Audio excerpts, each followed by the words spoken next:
Live tonight from the virtual Talladega Superspeedway, we say good evening, sim racing fans, and welcome to round 7 of the 2021 SimSeats Real Sim Racing Cup Series on RaceSpot TV.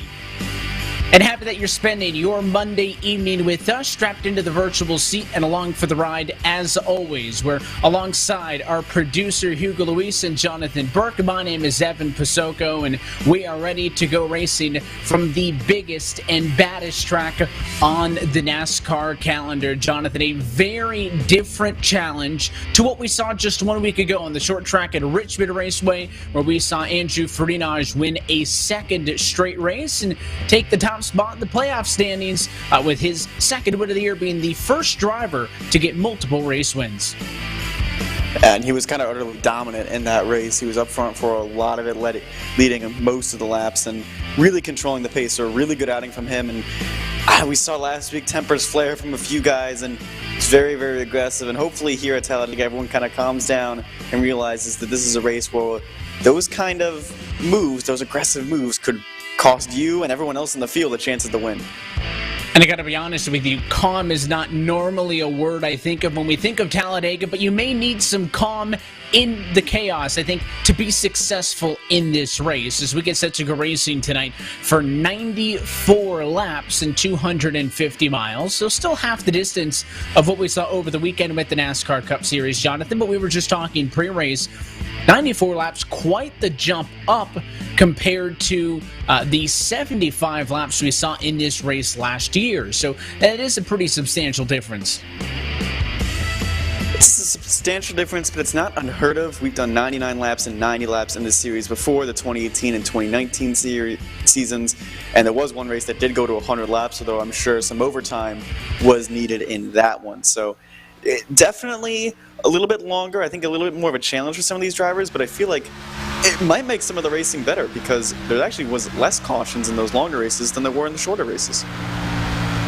And qualifying is underway now. No strange rules for this one. 5 minutes, 2 laps, single car qualifying. Best time. Going to set your spot on the starting grid. And of the 43 available spots in today's race, 42 drivers in qualifying. So nobody will get bumped, and a couple of new faces as well, making their first start to 2021 and getting moved off of the wait list. You got the likes of Nicholas Johnston, as well, Dylan Jones and others. So it could be interesting to see how those drivers fare competing on a part-time basis for the rest of this season. As live look at the leaderboard left-hand side of your screen, Dominic Howell, the #1 spot. And it's pretty simple how you qualify at Talladega, Jonathan. That is hold or wide open, stay to the inside, and try to minimize any and all wheel input. And you think, oh, it's just Talladega, qualifying doesn't matter. In fact, it really, really does. You want good track position.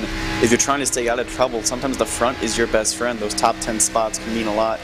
And if you're kind of in that mid-pack, that kind of determines, all right, do I want to push forward to the front or want to fall back to the back? So this is really, really, crucial trying to get this right. And you mentioned it, we've got to hold this line wide open. You got to be as smooth and steady as you can. Just one little flick of the steering wheel could cost you a 10th. He was 38th, but in reality, it'll be scored as he improved 5th for Kyle Trudell. So that is the difference between your first at-speed lap, 38th, versus your second one, which is going to be the time of choice, I think, for all of these drivers.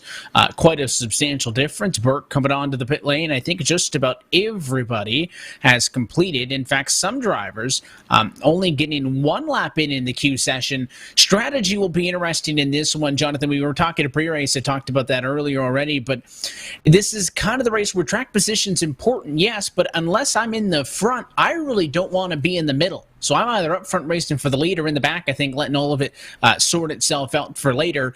Very unlikely we get through an entire Talladega race without some wrecks, so some drivers may want to play this one safe and hang out for the early bits. It also matters where your friends are. We have many, many groups of teams here, Extreme Motorsports, keeping it real, some of the biggest ones as an example. So those guys are going to be wanting to look for each other out there and looking to make sure they're in a draft line together, whereas like some of the smaller teams, SK Sim Racing, for example, Sean Kalist and Eberhard, if they're going to be separated, that's going to be difficult for those two. Go down trackside and take a look at your SimSeats starting grid. Dominic Howe will bring us to the green flag this evening alongside the 52 of Sean Casto. Eric Stanford and Jeremy Miller will double up for third and fourth position. And back on row 3, it's Kyle Trudell and Stove Bryce Jr. Andrew Freenach, hoping to make it 3 weeks in a row, lines up 7th. Agnell Phillip lines up in P8. Nick Marr lines up P9. Our in-race reporter Dylan Coyle lining up P10. Thomas George in P11 and Rick McBride in P12. The series veteran Daniel Eberhard finds himself in the lucky number 13 spot. Nick Silver alongside in 14th. Anthony Fredericks and Liam Sheen 15th and 16th, with Kyle Kamer and Joseph Tice back on row 9.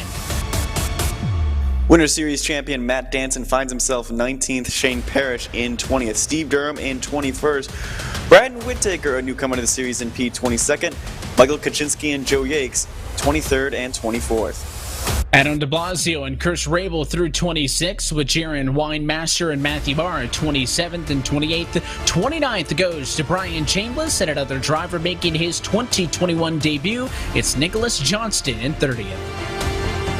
31st, Michael Loraya. He's going to have some work to do, and without the friend of Sam Nieto tonight. Ross Cato is in P32nd. Grant Davis 33rd, Eric de Blasio 34th, Bradley Burke in 35th, and Sean Kalist in 36th. And at the very back of the field in this one, Leschinski, Bowie, Morano, Jones, and then some provisionals along with Trigo and Schmidt going to round out your 42-car starting grid from Talladega. And let's talk about Dega as you take a look at the championship points coming into this evening. Farinaj, 2 wins, tops the board. Eberhard, a race winner as well, but Casto, Rabel, Silver, and Danson, notably the Winter Series champion, big drivers without wins yet. Dega's a track, Jonathan, that lives up to its name. Of all the closed-circuit motorsports facilities in the world where NASCAR races, this is the fastest. Constructed by the France family's ISC 10 years after Daytona, Talladega was built just a little bit longer at 2.66 miles in length and even steeper banking with 33 degrees. Full speed back in 1969 was a stunning 199, almost 30 miles an hour faster than an Indy car at the Indianapolis Motor Speedway at the time. It is truly a track unlike any other. And it's much wider than Daytona, too. You can get 3 and 4 wide action going, and the draft is going to be so key. And we've seen, as the cars have evolved over time, the racing here has evolved, but it's always remained super, super exciting. And I'm looking forward to this one. We have some kind of big names up in this top 5 right here, just in that little shot. And then we have several stories further out the field of who can really come out on top and who's going to survive the chaos. We know when we come to Talladega, there's always chaos.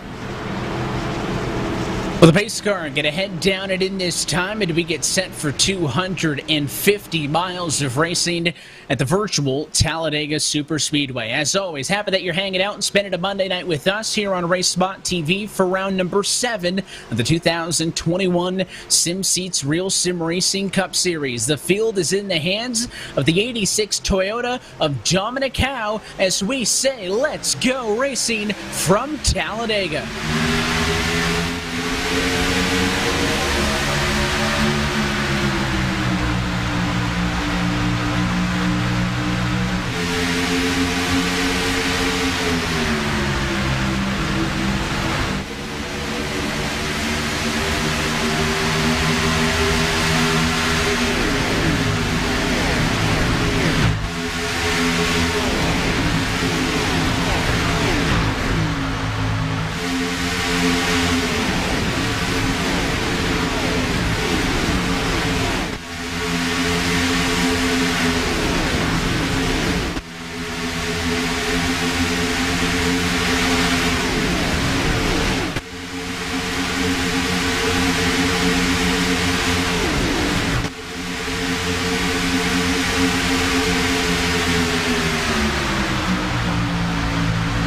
And on the outside is the 27 of Jeremy Miller leading lap number 1. And on the inside of the racetrack, an early issue. I believe that might have been Dylan C. Jones who missed the grid for this race. He'll fall a lap down early as Miller leads up front with Sean Casto, and already the 27 Chevy try to work both lanes to the outside. Now throws the block back down on the bottom, protecting position at lap number 2. I think some things to grow in his notebook there. That 22 is a strong pusher, and same with that 94, so 27 is going to have to make note of that later. And I think Jeremy Miller, he's already won Daytona. He won the Talladega race as well in the Winter Series. This is going to be the plan, I think, for the 27. Just stay up front and try and control this race. And it looks like right now, people are just trying to find some friends and find dance partners to work with, and also find which groove works. This middle of the high line, it seems like there's a bit of disagreement over how high the lines are going, because Dylan Coyle and it looks like Matt Danson are all the way up there, but Brett McBride and the others went in the middle. And now a slice down to the inside. Was that maybe Eberhardt midway through in the 90? He wanted to go from the top to the middle, but it didn't work out for him. And it was interesting. On that opening lap, about a dozen cars or so on the outside had a good jump, but then maybe 13th on the back up top was a little bit discombobulated. Thought that maybe that was going to lead to the inside having a very strong early advantage. It has not. So the outside is pretty much all over the place. Look at Fredericks now slicing back to the inside at Agnell Phillip. The 22 of Price shuts the door on him. There is no sense of direction for the middle or the top right now, and that is only benefiting those cars down on the yellow line. This is insanity, guys. I mean, I'm surprised at how aggressive all of these drivers are being at the very start of the race.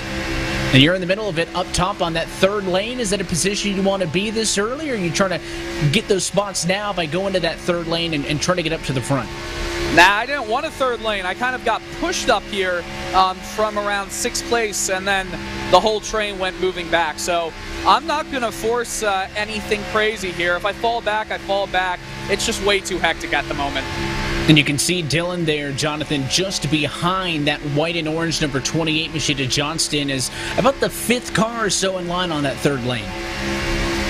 Yeah, I told him before the race, like, if he qualifies in the top 10, like, I would just stay up there, and he did just do that. It's just that outside lane where he started, just for whatever reason has no sense of who's leading it or what direction they're going in at the moment. So some guys are being really, really aggressive and want to get to the front, and I think that's their agenda. And some guys do want to drop back. We saw as well in the start, I believe the 6th or 7th row, some cars peel out and go to the back, and there was about, I think, 7 or so cars back there, led by Durham.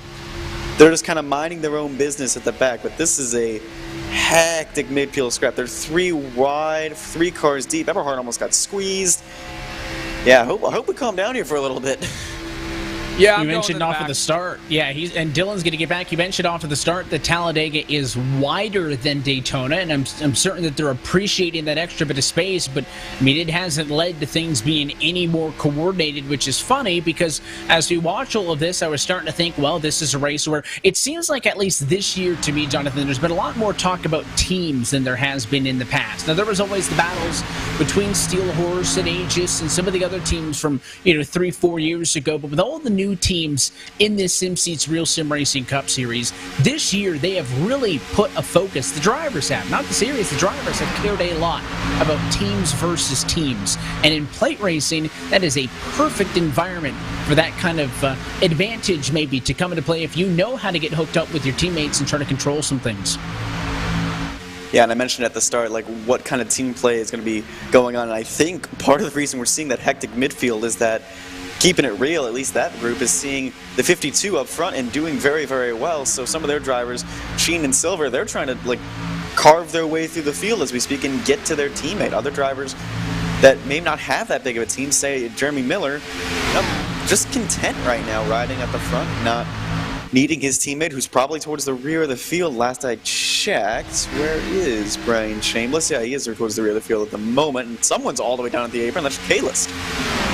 And you want to talk about getting out of line, that's the eject button for Sean Kalis, who hits the apron in his number 43 SK Sim Racing Chevy. Everybody's going to go on by. Clearly, he did not like what he was seeing and just said, no, I'm getting out of this pack as soon as I can. And then there was a little bit of a checkup that caused him to go low, and he really didn't have much urgency getting back up onto the racetrack, said fine. And you can see all that was doing on the top was hurting themselves. That second and third line, when they first formed up 3 laps into this race, they were about 5th or so spots in line, but right now, because they just couldn't agree, the inside has about a dozen-car advantage, still led by Miller. Doesn't mean nobody wants to go to the outside. You see Thanati of Eberhardt pushing the 9 of George. They will soon catch up to the 03 of Leszczynski, the 88 of Farinaj, or the lead 2 cars on the outside. So you can't keep that outside line down for long,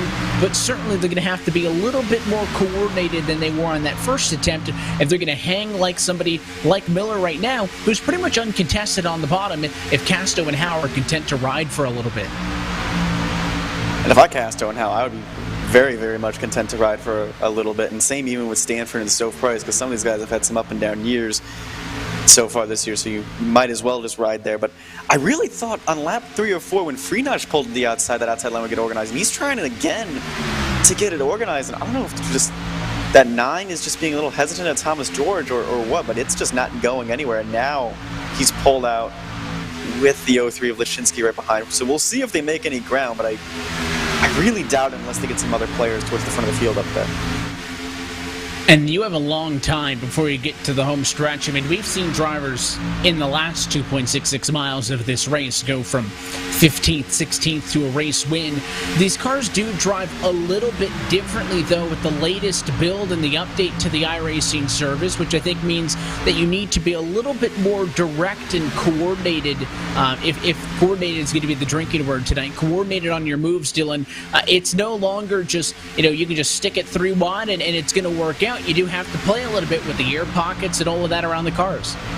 Yeah, there's a bunch of major checkups right now. It's almost like you don't want to not be in the party right here, but at the same time, it's just way too crazy. I'm not sure what the best lane is. I feel like the inside is best, but the inside also gets checked up very frequently. So who knows? We're just a little bit away from there being a major wreck, guys. And I would have thought early, Jonathan, is when these guys would take it easy. But 11 laps in of 94 and not a lot of signs that things slowing down. You can see with the onboard with Dylan Coyle, the right-hand side of your screen, compared to the single file with the race leader's left-hand side, there was a lot of lateral movement mid-pack, right? Somebody gives somebody a bump, they slide up the hill. They're not really stable when you're several lanes wide, it appears. And I think what makes it worse is that outside lane keeps trying to get organized. Like, Freenach keeps looking and staying with Eberhardt, and there's just nothing going on. And some of these guys in the outside lane are bailing back to the inside. You saw Leszczynski going slow on the outside. He's just bailing out completely. I think they're just also just trying to feel the aero package. You mentioned like the air pockets and how it works differently. These cars don't get sucked up to the rear bumper as they did in the previous build. It takes a little bit of time and momentum. And there's a little bit of discrepancy between each of the 3 cars. I find the Camaro takes the longest, really, to get sucked up to a bumper, and the Ford is probably the best one at doing it. But even then, like this build, it's a bit tougher. You have to be a bit more direct. You can't just make the sudden moves and hope it sticks or get that big run and you're going to go to the outside. It's a bit of a challenge. I think right now, everyone's just kind of feeling themselves out, feeling out how everyone's going to work. And look at that huge run that Morrow got. That's what you get when a whole line is organized like this. Single file, not moving around.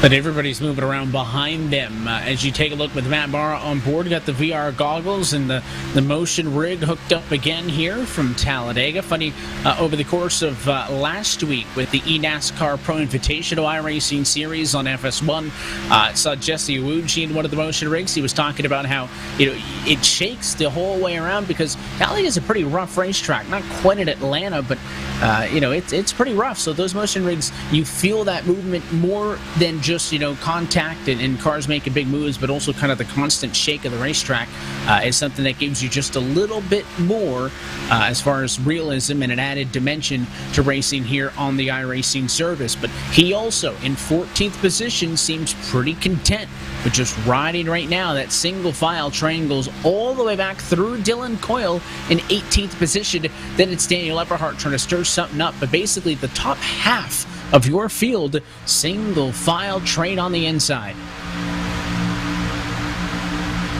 Yeah, I think it's going to be the best for everyone. Also to make decent fuel mileage. You mentioned 94 laps. can be a one-stop race if everyone, cooperates. It also might turn into a two-stop race if people don't cooperate. Like right now, Jeremy Miller at some point is going to have to get out of the lead because he's burning way more fuel than the 3 or 4 guys behind him.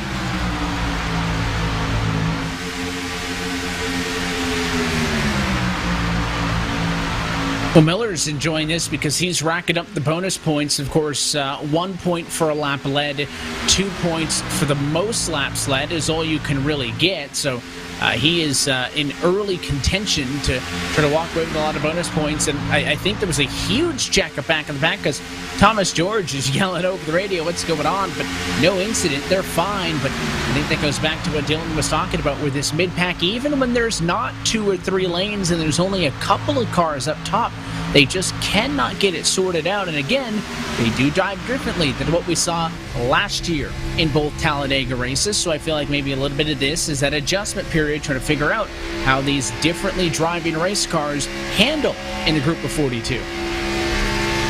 I think we also saw when we were looking at Jeremy Miller, I think Stanford and Stove Price got a little bit sideways because here's the 22 all the way back here. So I think he bailed out. And then that caused the bottom lane to check up. So you see, like, one simple move, like one little butterfly effect at the front of the field can change the outlook of the entire drafting line. And all of a sudden, ooh, wow, that's different. Well, you have to check up a little bit more. Yeah, this pack here, I mean, they only continue to slow themselves down. And if they're not careful, they may just lose touch with that pack. Daniel Eberhardt, the trail car of the lead group, and then it's this group, Michael Kaczynski, all the way down through about, I think, Brian Chambliss, and you can throw Leszczynski into the mix now as well, because that's the red and black car on the bottom. This group with just under 10 cars is kind of in the middle. They have lost touch with the lead pack, but you saw in that wide shot they are ahead of a third pack that is even further behind, some 5 seconds back. It's a pack led by Joseph Tice right there in 28th position. Adam de Blasio, Michael Araya, everybody there on through 41st position of the drivers who have clearly adopted the strategy of hanging back, staying single file, and playing the long game.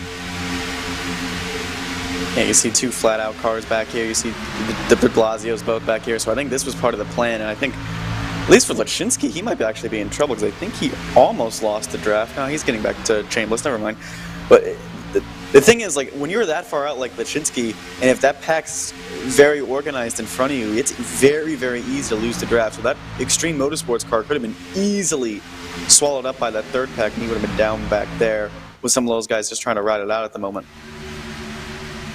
But I think for one of the first times this evening, we are all on the same page, and that is single file racing. Again, a far cry from what we saw here in both races in the 2020 SimSeats Real Sim Racing Cup Series, where it was basically 2 and 3 wide nonstop. These drivers don't feel like they're comfortable enough at the moment to keep these cars in those large packs early on, which honestly, I think if you can stick it 2 and 3 wide, Jonathan, doesn't mean you should some 18 laps into a 94-lap race. So I think this is the correct strategy to go, but it certainly wasn't the game plan from the get-go, given how crazy that lap 5 through 15 was.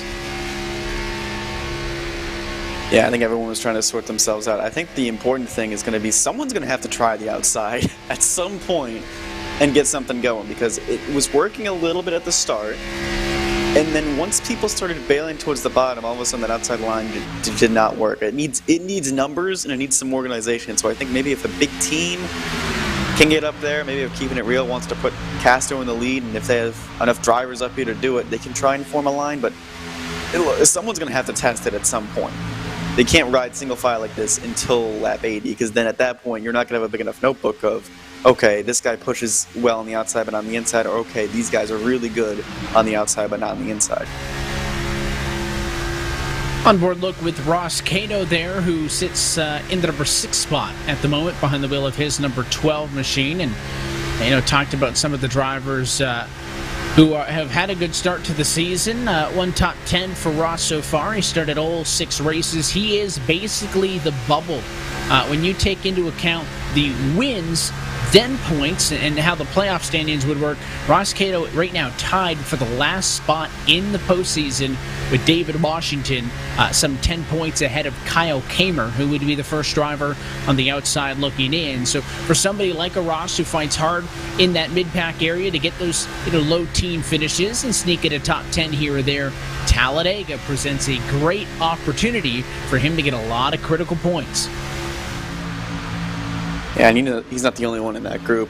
You can even throw, Trevor Trigo in that group, David Washington, who's not here tonight, Kamer, McBride, Liam Sheen. Like, these are all guys that are in that group that have had kind of up and down seasons that have each sneaked a top 10 or 2 here or there so far. That this could be a good race and a good momentum builder, I think, too, to really securing some points. Because right now, I think definitively we can say, like, Freenage is the head dog, but right now, I don't know who's the second best in this series. There's so much competition that I even think that some of the guys second place on down through the points also, I think, need a win here to kind of, A, solidify their playoff position, and B, build some momentum.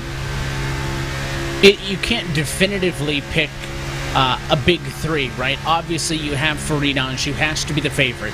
You have Danson, who I don't even think we can call him a dark horse anymore after he took it to Freenage and just squeaked him out for the championship in the Guy Raps Winter Series. But then after that, there is a ton of names that I could easily see competing in a Championship 4 finale at Phoenix, and that's why getting into the playoffs may be such a challenge, having seen already 5 different race winners in the opening 6 races of the year. Only 16 drivers going to make the playoffs. I think that race winners number, I should say, probably ends up at about 11 or 12. So that's just my guess. I think there's a lot of guys who have still yet to get wins that I think will. Danson, obviously, one of them.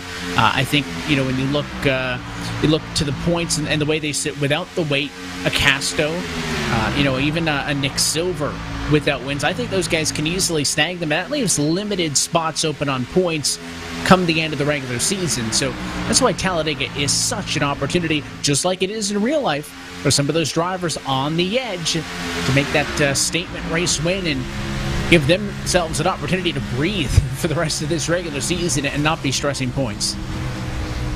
So we got a yellow flag. The bottom line is dispersed, and there's a spinning SK Sim Racing machine. That's Steve Durham at a turn number 4, and he's hit hard. I think. Yeah, and there's some frustration. Matt Danson asking if we're going to the back to avoid a wreck, why are we the ones wrecking? And I think Steve Durham got shuffled out of line, and I think that this was an avoidable incident. I don't think anybody wanted to see this. We'll get a look at the incident in a second. How this started, though, is Steve Durham was riding 28th in line, and then Stove Price Jr. kind of snuck underneath him. So that's what pushed the 10 car out, right? I don't think Durham wanted to get out of line, but right here, he needed to get back in line, Jonathan, and he just came down on Bradley Burke there, and Steve Durham's going to claim responsibility for the incident. All around, I think, avoidable. Durham's probably not happy with Price for cutting under him to push him up there, and understandably, the 95 not happy that the 10 cut back down in front of him. Yeah, I think if you're the 10 on that one, like, just show your frustration at that one driver and then just go to the area of the field. I understand the desperation to sneak in line like that, but I think it was not a big enough gap between him and Bradley Burke. And unfortunately, the innocent bystanders are both the de Blasios. 21 has big left front damage. I think the 11 gets the worst of it right here in the door. Bam. Oh, that's a huge shot for the 11 of Eric de Blasio, and it was Adam de Blasio who got just a nick of it, so a tough break for those drivers without quick repairs. They're going to be down pit road, I think, for substantial time to get those cars fixed, and if you can't get them back up to relative speed, I mean, the draft is going to help, but if you're down a couple hundred RPM, you may never really fully get back into this race. Leaders down pit road, and Jeremy Miller overshoots his pit stall. Your race leader had to put it in reverse and back into the box. It's likely to be 4 tires and fuel for everybody, simply because, well, by the time you put that many tires on, you got enough fuel. But the race off of pit road on a mixed decision is Sean Casto in the top spot, who goes, I believe, fuel only for the 52 to put himself in P1. Him and Dominic Howe 1 and 2, and then Miller dropping back to 3rd. Not the end of the world, I don't think. for the 27. Definitely a little slide is something like later on in the race going to be something to look out for if we have to come back down pit road. I'm a little surprised by that decision, guys, by a lot of drivers taking 2 tires or maybe going fuel only. Not sure the exact counts, but I don't know. It felt like the tires were definitely an experiment. Now we went 23 laps. Why not take tires while it's almost like a free pit stop and try to see what it's like back on fresh tires? I think that the guys who decide not to take any tires, they're going to get gobbled up here.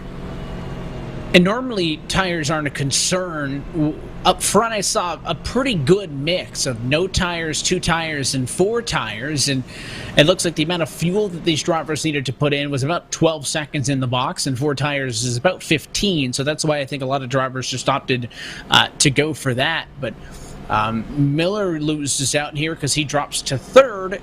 Certainly could have been worse.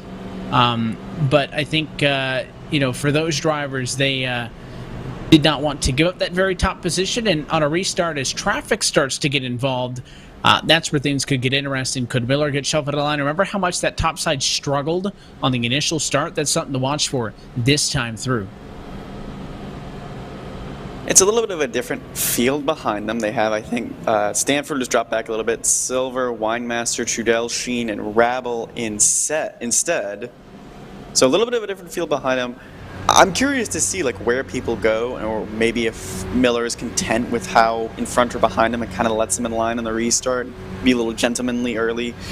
I mean, those 3 plus Ross Cater, these 4 have been working together really, really well. And this yellow is basically going to be 1/4 distance in this race as the lights go out on top of the pace car, and we will get set to restart and do it again. We'll see how this restart plays out, just as we were kind of thinking aloud. Will the outside be better? Drivers as well discussing the same thing over the radio. Steve Durham, by the way, claiming responsibility for the caution flag, so he'll get an end of the longest line penalty. Of course, he was already to the rear with the damage, so it wasn't a huge factor anyways, but we will see up the front of the field, at least, Sheen to the bottom. Dylan Jones also is back down pit road. He is trying to sneak in some service. He stayed out to get the wave around. Remember, he missed the green flag in his debut race, left the session, didn't get back in time, missed the green, started a lap down, got his lap back, just pitted this time under yellow to get some fuel. So he's going to be in a mad dash, but should catch the field by turn 4. That leaves only Eric de Blasio, who you mentioned, Jonathan, got the front end destroyed when he crashed into that incident there as the only driver off of the lead lap. But the front end damage pretty severe on Eric de Blasio that I don't see the 11 car being that competitive for the rest of the night. And it's frustrating too, because we mentioned Matt Dance in the 05 was back there and complaining about why are we wrecking? We're all the way back in the field, and that's to the point. Both de Blasios just kind of wanted to ride it out, and Eric ends up being 1 lap down with severe front end damage in that 21 machine. 40 seconds in the box, so not too bad on damage, but definitely some substantial damage. And the 22 and the 05 also stayed on pit road for an extended period of time, so I'm wondering if they got damaged somehow in that incident as well. Maybe some sort of a checkup in the line with the initial incident, because Dan said wasn't happy. He was the one who I referenced with a comment of, if we're dropping back here to not wreck, why are we the ones wrecking? So maybe there was a bit more of a checkup back there that put some minor damage on those cars. They look pretty good fixed up for this restart. Pace car down it in. Sean Casto alongside Dominic Howe going to get a crack at the front of the field. 25 laps down, 69 laps to go from Talladega. Sean Casto in control to the inside. Green flag in the air.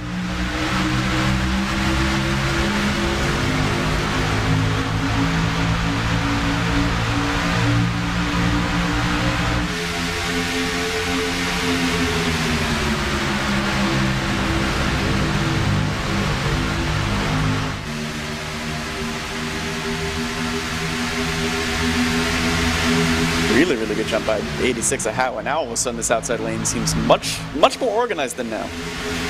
Oh, well, never mind. As I say that, with a little bit of chaos behind. And we're going to go 4 wide into the corner as some drivers dove down to the apron to avoid nearly a stack up, but it looks like they'll funnel things to 3 wide, and we're going to get away with this one. someone moved from that outside lane down and then caused a huge stack up. I saw Stanford, or was that the 90? One of those two SK Sim Racing machines got up a little high, triggered something in that top lane, then it just kind of filtered back through the field.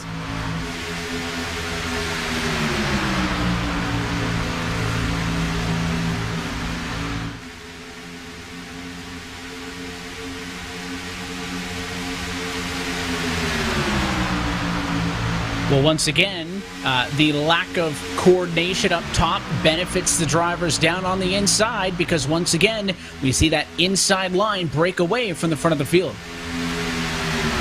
I don't know if it was lack of coordination by the top. It was lack of coordination by the bottom that triggered something up top that then sent the top scrambling. Just watch it. It's Stanford into Sheen, into Freenage, into Schmidt, into Phillip, and that just sends everyone scrambling, and hopefully not a lot of damage on those cars, but yeah, that broke up the back of this middle group, that broke up that top side line, because that mid-pack of that got all shoved out of line, so all of a sudden this top 6 or so, from Howe back to Sheen, they got away scot-free and were able to run up single file. And a penalty issued to Dominic Howe. He is going to yield the position to Sean Casto to avoid a black flag for being the 52 car to the start-finish line. Of course, the 52 of Casto was the control car. It was reviewed. Dominic Howe, though, was in front of him. Jonathan, now, if the leader doesn't go, you can beat him to the line. But upon a race control review of the start there, Dominic Howe had accelerated and passed Sean Casto before the green flag actually came out. Remember, that control car can go any time between when the pace car hits pit road and when the green is waved. But that 86 car accelerated before the green flag was displayed. That is a jump of the restart. And Dominic Howe is going to lose a significant amount of positions.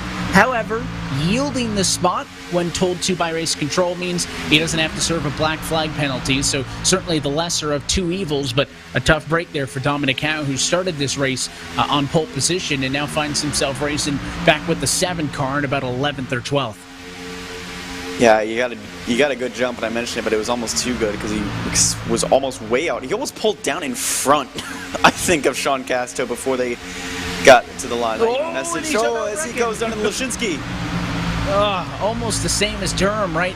I don't know if he was trying to get in line or if he was just trying to side draft the 7 a little bit, but came down, got touched by Lashinsky, and when it rains, it pours. Dominic Howe drops like a rock outside of the top 20. Hopefully he has enough of a draft off William Schmidt to stay in it. It looks like he does. But, yeah, that was just a bad guess, I think. And look at the damage, I think, on Freenage and William Schmidt. Those were two guys that had to get out of line on the lap after the initial restart. All of a sudden, they have a little bit of damage on their rears. It's going to be hard for pushing. So he will find a spot in line, but it is a long road to hoe for Dominic Howe if he wants to get back up to the front of the field. Single file train again, working lap number 31. And now Dominic might be one of those drivers back there who we were referencing earlier, right? Why don't they want to sit still? He wants to probably get back up to where he was earlier in this race. He does not, I think, want to ride mid-pack right now. He's just behind the 49 of William Schmidt, ahead of the 37 of Trevor Trigo. Howe in 22nd spot. There's the 49 machine of William Schmidt looking off for his back bumper. Checking up, look out. Swinging to the outside goes Dominic Howe after that inside checked up, and you saw it off with the bumper. The 49 nearly got run through. I think Freenage has damage on the front, and same with William Schmidt, so they wanted to pick up Nick Silver because Nick Silver has a clean race car, so they let the 3 car come to his front bumper, and I don't think they communicated that to poor Dominic Howe, who remains again hung up out to dry on the high side. This almost feels like a penalty for jumping the start, because instead of yielding the position like on a normal racetrack when he'd just be in second, yielding the position and having to go all the way back behind the 04 of Whittaker. That's 29th position. That's a tough break, but he can claw back. And now, I guess someone has made the outside lurk. Yeah, drivers are willing to make it happen.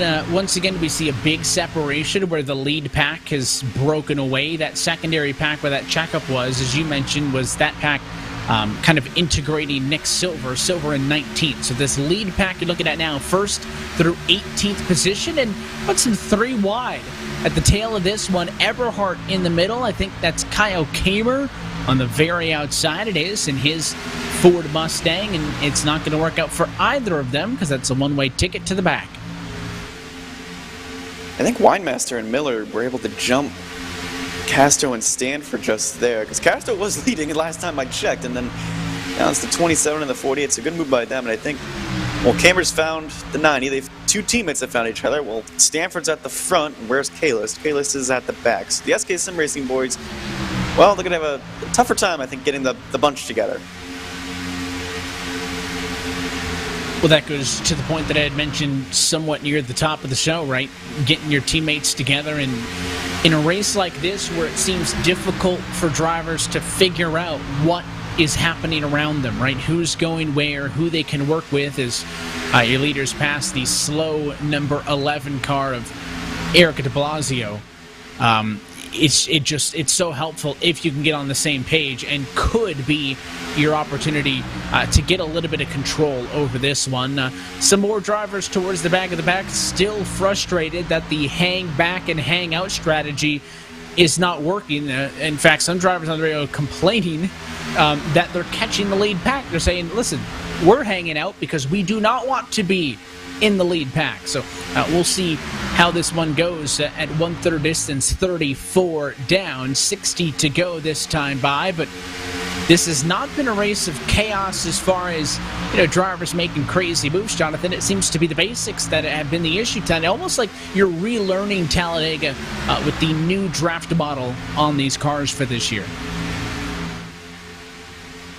And you're kind of relearning how everyone wants to behave in it as well. Relearning who's a really strong pusher, who's a really good drafter. And I think the 27 has learned, his teammate and the 48 of Winemaster are both very strong right now. So they're content of running 1-2. It's a shame they can't get their other teammate in the 25 up here. That would really solidify that team's stranglehold in the race. But I think everyone's kind of getting a feel for each other, trying to find out who's a good pusher. I think everyone's already learned, well, the 90 car wants to go to the high side, but no one wants to go with him. So just trying to get a feel for everything. And I think that's the most difficult part of doing that in the race, is that you have a set amount of time. By lap probably 62, like 2/3 of the distance, you're going to have to get an idea. And you saw a push happening on the outside. That was Daniel Eberhardt giving a shove to Nicholas Johnston down the front straightaway. They stayed hooked together for some time. They gained a lot of positions. But then the 90 car got hot. He tucked in line, but clearly he wants to work with the 28 of Johnson because he gives him a break to allow that number 28 machine in line as well. And we talk about some of the drivers who are new to this series. Johnson, one of them, also mentioned Braden Whitaker, who is not an RSR rookie. He's previously started 32 career races in RealSimRacing entering tonight, but interesting to see almost a trust or a bond forming early with some of the series' most veteran drivers and some of its newest. Yeah, and some veteran drivers coming back, not unprecedented. Castro coming back, Chris Raywell being a new face is doing well in the points and doing well right now. He's in 5th. I think the drivers getting acquainted with the community and getting involved is great, and it really helps the community grow and also become more competitive, because you mentioned this is one of the most competitive years we've seen in a while. And helping grow teams, helping grow this series, helping grow big sponsorship deals, the awesome paint schemes, the esports investment from bigger teams like Logitech that Matt Danson is a part of. So anything to help grow the series and I think grow the community will be good, as we have another yellow flag. And why do I suspect this is at the end of the field? Agnew Phillip is furious on the radio. He was one of the drivers who was most vocal in trying to get that secondary pack to figure things out, and he is not happy with Shane Parrish. We will have to take a second look. These cars were running in 29th and 30th. That's, some nearly 6-7 seconds off of the race lead. So again, an incident comes from out of the lead pack, and Matt Danson joking, saying right in the back, they said it'll be safe, they said. It seems to be that's where the issues have been. Let's look. Agnew Phillip, Shane Parrish, a touch and a hook. I don't know if Kayla survived that, but I think that's just drafting kind of 101. You don't want to get in that right rear quarter panel, and I don't know if the 89 just misjudged where he was on the bumper or thought the 94 was going to drift up a little bit in the corner, but that's just, again, drafting 101. You got to make sure you hit square. Don't hit the right rear quarter panel, because that's how chaos starts. I'm wondering if you can go back a little bit further and see if that 94 got out a long ways and Parrish just had nowhere to go. It's weird. He did end up ahead because Dylan Jones was at one point in between the 94 and the 89, and he pulled out a line. So there was a big run for Parrish and company. I think at the end of the day, if you're the 89, just don't get into him. But I think also maybe the back-end damage on Agno Phillips' car didn't help that, but if you're the 89, you can control that, and Agno Phillip understandably upset, and Shane Parrish understandably apologetic over the radio. So an unfortunate deal there takes out Agno Phillip. Race leaders down pit road once more, but not everybody. Kyle Trudell, Mariusz Leszczynski, and Michael Kaczynski all decide to stay out. Meanwhile, the 52 is going to burn some rubber off of the pit lane, and he will defend the lead position, at least for the cars who came down and pitted. Once again, fuel only. I don't think Sean Castro's taken tires yet tonight. And obviously, you don't really need them much on restricted plate racing. You need them more here than they do at Daytona, since it is a rougher surface, as you mentioned. But to go with those three that stayed out, that's a play by Extreme Motorsports to get the band together, because Trudell, Leszczynski, and Kaczynski, all Extreme Motorsports drivers, 7, 03, and 30, now 1, 2, and 3. That could be a good strategy to help get these guys together, even if they have to drop into that outside line and go to the back. It's like, look, we're all together now. We can work. Because Trudell was in this mid group here. Kaczynski was in the top group, then at the back, and then I haven't talked about Mariusz Leszczynski, I think, at all tonight. Or not Leszczynski, Kaczynski. I haven't talked about the 30 car at all tonight. I've talked about the 03 already. Now get everyone together. That's a good move. Saying Leszczynski and Kaczynski side by side and not flipping them.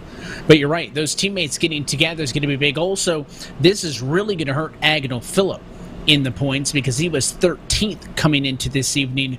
That was after a great showing last time out at Richmond, when he gained a lot of positions after finishing 4th in that race. He is probably going to finish second to last, if not third to last. He's gone to the garage. He is done. Steve Durham has also gone to the garage. His night is done as well. So Eric de Blasio, the only question mark with the damage, if he wants to continue to tough it out, he might be able to pick up some points as other drivers wreck out, and I think that's going to be the strategy for the 11. So a tough break for both of those drivers, but we will see if this is a fuel concern. They had only been out there for some 15 laps, but if we get a green flag run now, there's strength in numbers always in pitting at Dega, and I don't know if I'd want to be on an island of 3 cars. No, but I think they've kind of done the math and realized, like, look, even if we pit now, it is likely we're going to have to pit again, because 54 laps at Dega on fuel, that's not happening. So I think this is a good move, and maybe get some good points early on for your drivers for leading a lap, and just kind of hope for the best. And hopefully they all play nice at the front, and hopefully these front runners don't get angry that there's now 3 more cars in front of them. Well, I know Barney the Flagman gets a lot of love. Do we have a name for the pace car driver as we ride on board inside the iRacing official pace car? Hugo. I was going to say Hugo Percy. behind the wheel? Is it like Barney's brother? We need a storyline on the pace car driver driving. What do we call the pace car now? What is the pace car? The iRacing pace car. It's actually disappearing from my view for some reason. It's the new iRacing pace car is basically a fictional vehicle. It's no longer the Mustang or the truck that I forget the exact wording of what they called it, but iRacing's like, let's just design a passenger car. So it's a 4-door sedan. Kind of looks like an Audi in the front and a Toyota in the back. So do with that information as you will. The iPacing car. I almost got an iPacing license plate, so It's a good long-standing joke. I didn't get it, though, but I did seriously consider it. It fits. IPACING. So if you want a custom license plate, iPacing's a fun one. But anyways, whoever's driving the iRacing official pace car is going to get to pit road this time. And, well, let's watch our restart procedures, because a very uncommon penalty to your pole sitter on that last one, as Dominic Howe went a little bit too early, got told to yield position. The control car is the 7 of Kyle Trudell. He decides to be on the inside for this restart. Going to put Mariusz Leszczynski up top. You got Michael Kuczynski in third, and then fourth on the back, all the drivers who just came off of the pit lane, some getting tires, all getting fuel. Tires not a huge concern. Should note, though, there are 4 total sets in the pits available over the course of this entire race. So some drivers early burning into that one with 40 laps down and 54 laps to go. Kyle Trudell going to be in control with his XPM teammates. Green flag in the air, and we're back underway.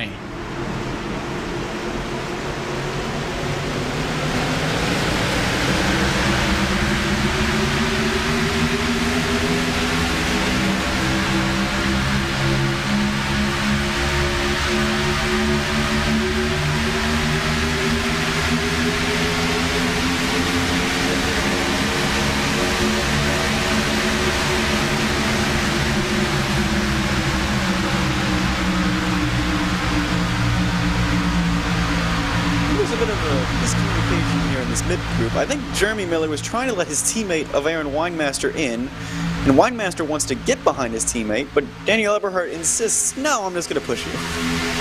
Hey, he's just pushing him, seems very unwillingly, all the way down the back straightaway. No, he's going to turn him! Darren Weinmaster into the outside wall, and they are going to pile up at a turn 4. Yeah, that was not part of the plan at all for those teammates. And I think at least Miller got through it clean, but Weinmaster's going to have heavy damage. And I don't know where that 90 machine went, but it shot to the inside. He almost went airborne, and this was developing for several laps that night, or several laps, but the whole lap basically, where the 90 was pushing that 48 machine the whole time, right? Maybe Jaron Weinmaster wanted to get behind Miller, but the 90's like, let's go, we're leading the outside, and he just didn't get off of him, and it looked like that car got on the left rear quarter panel and turned the 48 machine, and that wreck probably could have been a lot worse, admittedly, than it actually was. Very impressed with the job everybody did to avoid it. Let's take a look. There's the touch, there's the turn, and Daniel Eberhardt skates through all the cars on the inside. Only about 3 cars going to be actually involved in this one. Pretty impressive, because that looked like a big one in the making, but not what Eberhardt or Weinmaster wanted to get out of that. Boys, oh my goodness. That was horrifying from my point of view.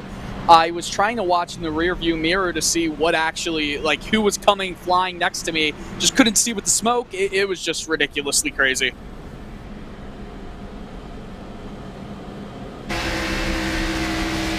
I was going to comment, you survived. Yeah, you were on this outside lane all by yourself, and then, yeah. Oh, late dive to the inside, but it worked. How did you not get clobbered? I don't know. I just, I don't know. Was that Danny that was taken out there? He was driving really aggressively all night. So, it's a shame for him, but he was also making some daring moves to the inside from the outside lane, trying to move up one at a time. Yeah, it was him and Weinmaster. I think it was just a miscommunication. I don't know if Weinmaster should have just gotten over the radio and said, like, hey, I'm trying to get with Jeremy, or just something of that nature. Or I thought, like, maybe Danny put 2 and 2 together on that one, but he wanted to go. He had no patience on that one. He wanted to get to the front. But I don't think it was like, Jared Weinmaster was intentionally out of the throttle trying to check up, right? I think that's how it started.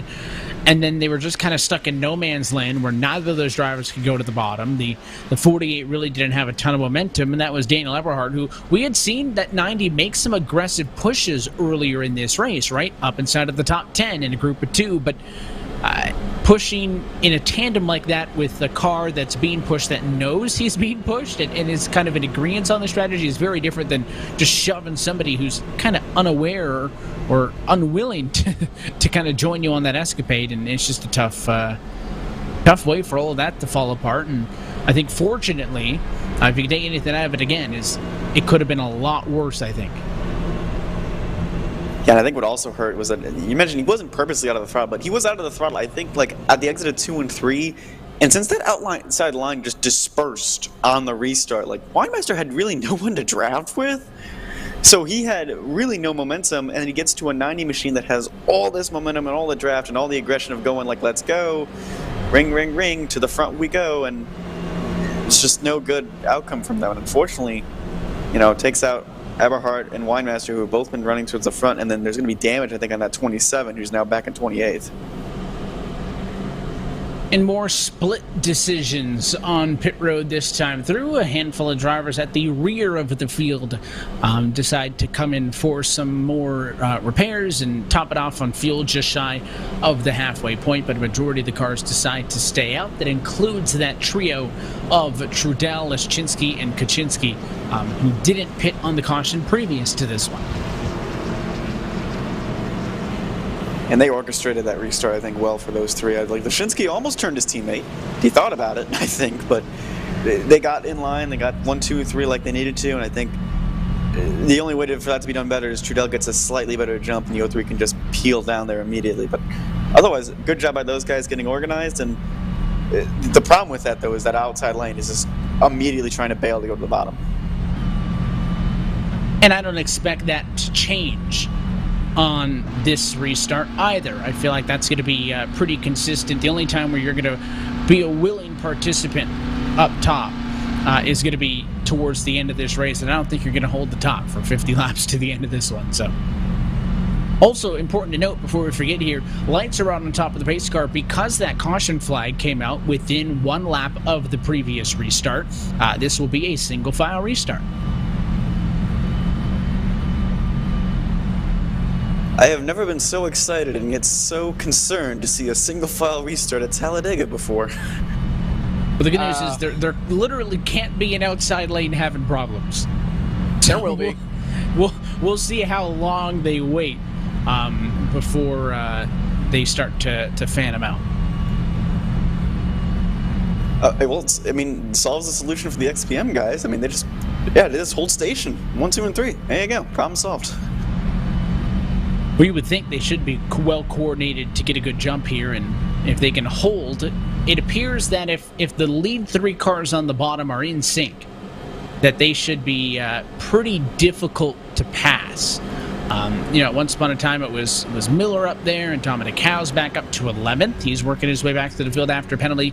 When we had the inside 15 car lengths of an advantage, it wasn't because 15 cars were working together, it's because the lead 5 were riding in line, and it was not opening the door or giving any extra, drivers moving up to the top side to help that top out. So all you need is a few, it seems, early in this to control the bottom, and you're in a pretty good spot. Everybody's going to go up to the outside wall because you cannot pass on the inside. Also, you can't change lanes before the start-finish line, so these drivers have to stay disciplined as they take the 70-mile-an-hour roll through the outside of the tri-oval. We'll try this one again. 50 laps to go at Talladega. Kyle Trudell on the loud pedal.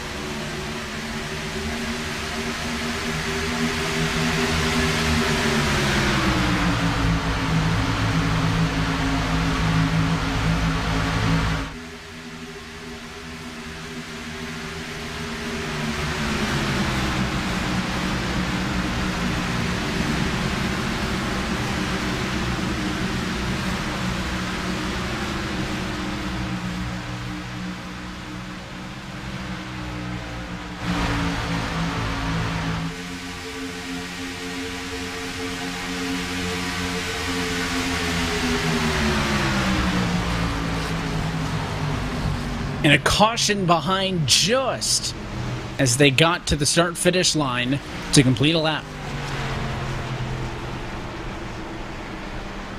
I was gonna say it was all fine and dandy at the top group, and I was actually thinking that top 5 broke away for a little bit after that restart. But let's see what happened here. This is at the end of the field. Mara's got damage. His computer turned off.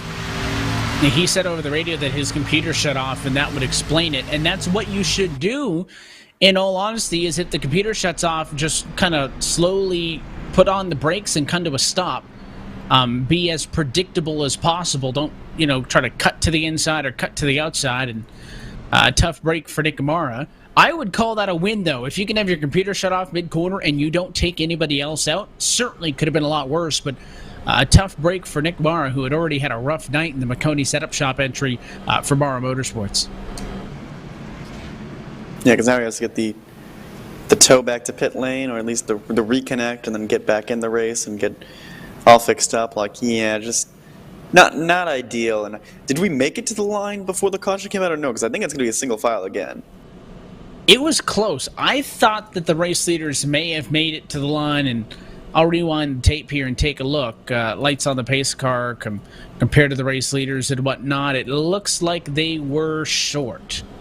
So that would mean another single file restart, which, listen, Kyle Trudell and Kaczynski, they're not going to complain, right? Because in theory, the longer these yellows drag things out, the better off their fuel number is going to be. Remember, being about 15 laps short compared to everybody else, and they're just getting time up front. So I don't think the 7, the 03, and the 30 are mad at all about how this has played out after they made that decision to stay out. No, the 03 just wants the 7 to move quicker on the restart. That's the only thing I've noted. Lashinsky jumps a little bit, then Trudell goes, and then Lashinsky goes, dang it. So just the timing. Just a little bit of time, but otherwise they're having fun. And then keeping it real has Castor and Rabel 1 and 2 behind them. So they're basically, these 5 cars can control the pace of the race. Nick Mara claiming responsibility for the incident. He'll get the end of the longest line penalty and drop to the rear for this one. There are a couple of drivers who do need to be careful in this race as far as how they tackle this one. And Kyle Kamer's one of them, coming into this evening with 5 penalty points. Of course, if you get 6, you are parked for one race, and Kyle Kamer, doesn't matter if he claims it or not, the lowest you can get for a single incident is 1 point for claiming it, and he's at 5, so he needs to have clean races to get 1 point knocked off that total race by race. So he's up there. A handful of drivers with 3, Adam de Blasio, James Ross, and Liam Sheen are up there with those numbers. Should also note housekeeping things coming out of Richmond, Jonathan, that we really didn't get into. Richmond was definitely a barn burner. A couple of drivers out for tonight. Sam Nieto and David Washington parked for a race for an altercation and intentional contact under the yellow flag. They're both parked for a race. David Washington given a 5-race probation when he returns. Sam Nieto given a 3-race probation when he returns. And also James Ross given a 3-race probation for contact on the last lap of the race, which means that any penalty points you get on probation are twice as much. So 1 point becomes 2, 2 points becomes 4, so on and so forth. So the short track proved to get some drivers in a bit of trouble, and Vegas not really the place I want to come to if I'm on the hot seat.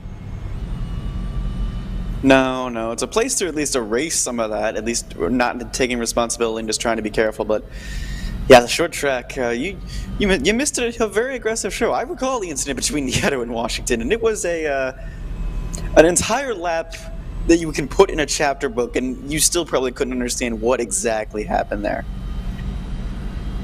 Should see the lights go off on top of the pace car this time by we do, but we're halfway home, so let's take a look top to bottom at a look at your SimSeats midway race break. So Kyle Trudell leading with Mariusz Leszczynski to Michael Kaczynski. Watch that teammate group of 3 to work together. They're atop Sean Casto in 4th and Chris Rabel in 5th, with Liam Sheen, Thomas George, Kyle Kamer, Nicholas Johnston, and Nick Silva right now in the top 10. Dominic after a penalty down to 11th, but don't count him out yet. Joe Yakes, a quiet night so far, but he's in 12th. Ross Cato in 13th. Brandon Bowie, who started at the rear of the field, in 14th. Brendan Whittaker coming back in P15. Bradley Burke, after getting involved in that first caution, in 16th. Michael Lariah in 17th. Rhett McBride in 18th. Joseph Tice in 19th. And Adam de Blasio, after getting involved in that first caution, is in 20th. You got Matt Danson 21st, who's currently lobbying for a spot on the Mara Motorsports post-race podcast. 22nd is Matt Mara there. Anthony Fredericks 23rd, Stowe Price in 24th, and Andrew Frenage way back in P25, ahead of William Schmidt, Jeremy Miller, Grant Davis, Shane Parrish, and Tom Moreno, the top 30. Eric Stanford was running towards the front, had a pit for repairs, about 1 minute and 23 seconds. He's back in 31st. Trigo in 32nd. Adam de Blasio somehow back in the lead lap after that severe damage.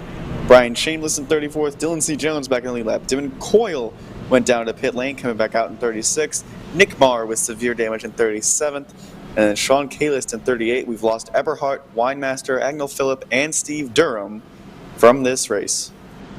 Look top to bottom at your SimSeats Midway Race Break. Since 2009, SimSeats has been designing and fabricating high-quality, made-in-the-USA driving simulators, including motion systems, complete turnkey iRacing packages, and custom fabrication. Everybody on the SimSeats team is a weekend racer. Their passion for racing drives them to build better sim racing equipment. Join SimSeats for the thrill of racing at any time, on any day, in any car, and at any track by visiting sim-seats.com for more information.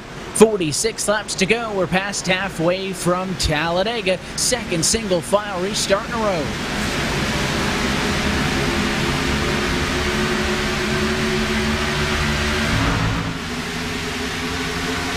Second time the 21 car went as if it was an inside line restart. I think some people timed it well and some people didn't. Yeah, everybody's way spread on the restart after a big checkup. Some drivers pace speed 70 miles an hour. Half the cars were doing 50-something in the tryover. I don't know if that was Trudell just backing them up or some guys just not looking on the same page. But now what I thought was going to happen last restart has happened this restart. The 5 cars that I talked about, the 3XPM, 2 keeping it reals, all of a sudden 5 cars in this lead group that get to control the race. Everyone else is just scattered.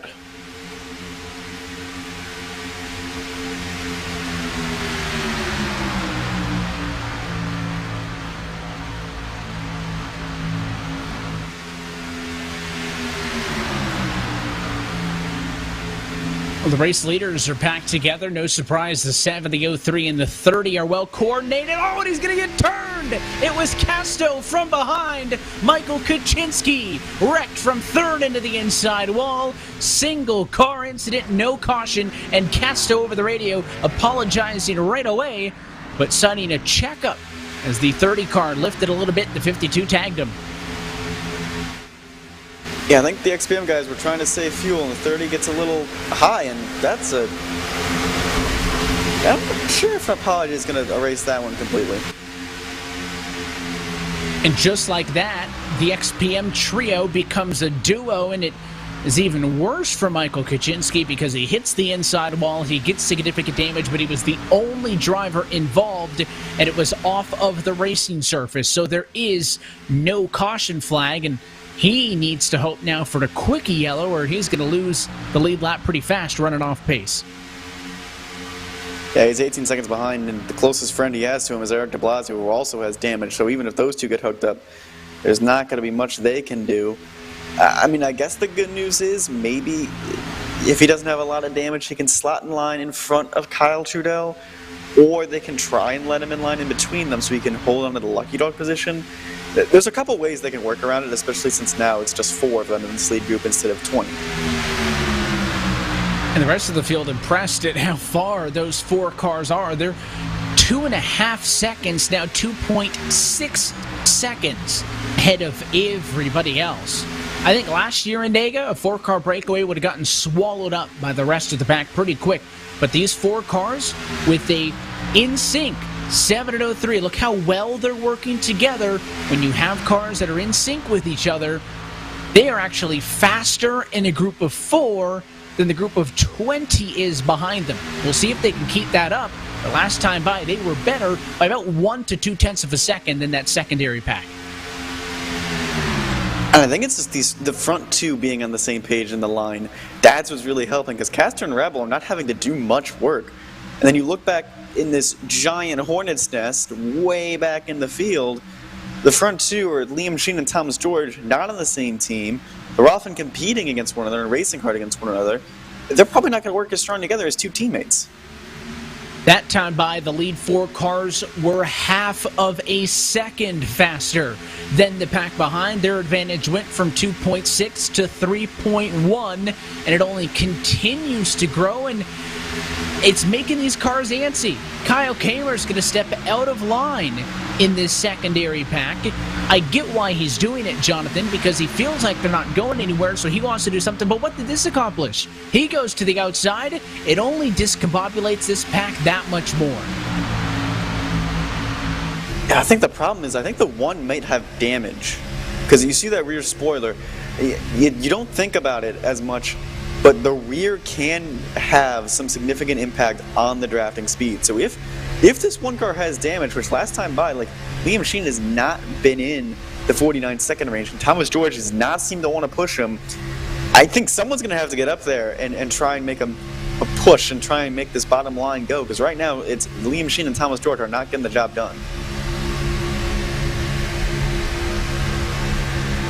From 3.1 to 3.5, it only continues to get bigger and bigger. The difference between the race leaders and everybody else. From 3.5 this time by, we'll see how much it grows as they stay lockstep and are on board with McBride. The secondary pack, 2x2. Look, Ferdinand has got a little bit of right rear damage. That's not helping. 3.5 to 3.6. So the secondary pack picked up significant speed, but still lost a little bit that time. And look at that 15 car all over the bumper of the 8 machine of Kyle Kamer up the road, about 4 cars or so on the top side. A lot of cars with bumper damage. Ferdinand has got a damaged bumper, pretty heavy damage to the back of the number 24 machine, a little bit further back of Grant Davis. So I feel like there's been a lot of checkups and drivers having a hard time, I should say, trying to figure out the flow of this race, and it's caused lots of checkups and therefore lots of back-end damage on these cars. Look out, Fredericks sideways off of 4, but he caught it. I don't know if he wanted to get away from Grant Davis and go to the inside, or if he just got a wrong touch from the 24, but those two did not have a nice connection, and thankfully it ends up going okay. Bradley Burke and McBride almost having a worse connection in front of him. What's the racing like, boys? It's messy in this mid-pack here. They continue to drop time. 1, 2, 3, and 4 are just riding this one out, and I'm sure they want to do everything in their power for this race to go 38 laps to the end, because it'd just be a 4-car race. But this mid-pack is a bit uncomfortable, Dylan. And of course, you ask us how the racing's going, because you are a little bit further behind in 33rd. What happened to get out of sync? When I took tires, I took fuel, I was already back in 31st, 32nd. I didn't think there would be as big of a checkup as there was, and how spread out that everybody got in the on that restart. So got by a few guys, but immediately lost the draft. And ever since then, I've just been chilling, sitting back with a margarita. No, I'm kidding. I'm bored. I'm really just bored. Going to be you're in the same position as the likes of Stanford and some of the other drivers, where you're about 3 seconds slower a lap than the leaders. So at that number, you've got math is not my strong suit, but you've got about 8 laps or so, I would think, maybe 9 until those leaders are catching up on you here. So if they do cycle back, is the strategy going to be just to try to kind of blend in and hang out there? Because at the moment, there is nobody 1 lap down. So if you are in the unfortunate place to get stuck down there, there wouldn't be much competition for a lucky dog. Well, it looks like, if I'm correct, Eric de Blasio, Kaczynski, Stanford, and Nick Mara, they're all behind me. So there would be competition between all of us for that spot. And by the time they caught up to me, well, they'd already be at top speed with the rest of the pack, and I would not. So not in a good position. Yeah, pretty much. I cannot wait to hear your voice get a little bit higher and a little excited, and to see if I can get my time back. Well, we'll let you know how things shake out. Meanwhile, the walloping of the field from the top four continues. That last lap, they were another 0.6 of a second faster, Jonathan. I don't think I've ever seen anything like this in plate racing on the sim. No, that single file restart, I don't think helped anyone, but again, we have two sets of teammates working together. Castro's been up here all day. Rabel's worked his way up here. Lashinsky and Trudell working together. Like, all four of these guys, I think, are on the same page with what they want to do. That midfield is obviously not, because last time we checked in on them, they're 2 and 3 wide, and I think if we check in on them again, they will exactly be as we left them, 2 and 3 wide. And I don't think they're going to change that anytime soon. And as well, to be fair, it's a lot harder to wrangle 20 drivers to get on the same page as one another as it is to wrangle 4. Well, I also think people noticed that this front 4 got away, and now people are being desperate and trying to get to this front of the group and trying to make up ground. I think they made up a little bit of ground. No, last time by, no, they're actually slower. Never mind. Wishful thinking. The difference now goes to 6.6 seconds. Oh, and a spin and a wreck from behind. Caution flag as Nicholas Johnston, in his first start of the year, was turned, and your pole sitter Dominic Howe is involved. I think everyone wanted to see this except the front 4. I did. Well, you know you did. You can come back up and make some friends. But yeah, this front group, oh, he just got turned by the 27. That must have just been a right rear, just an awkward hit from the behind. And Dominic Howe's not happy, asking why we're pushing in the corner, and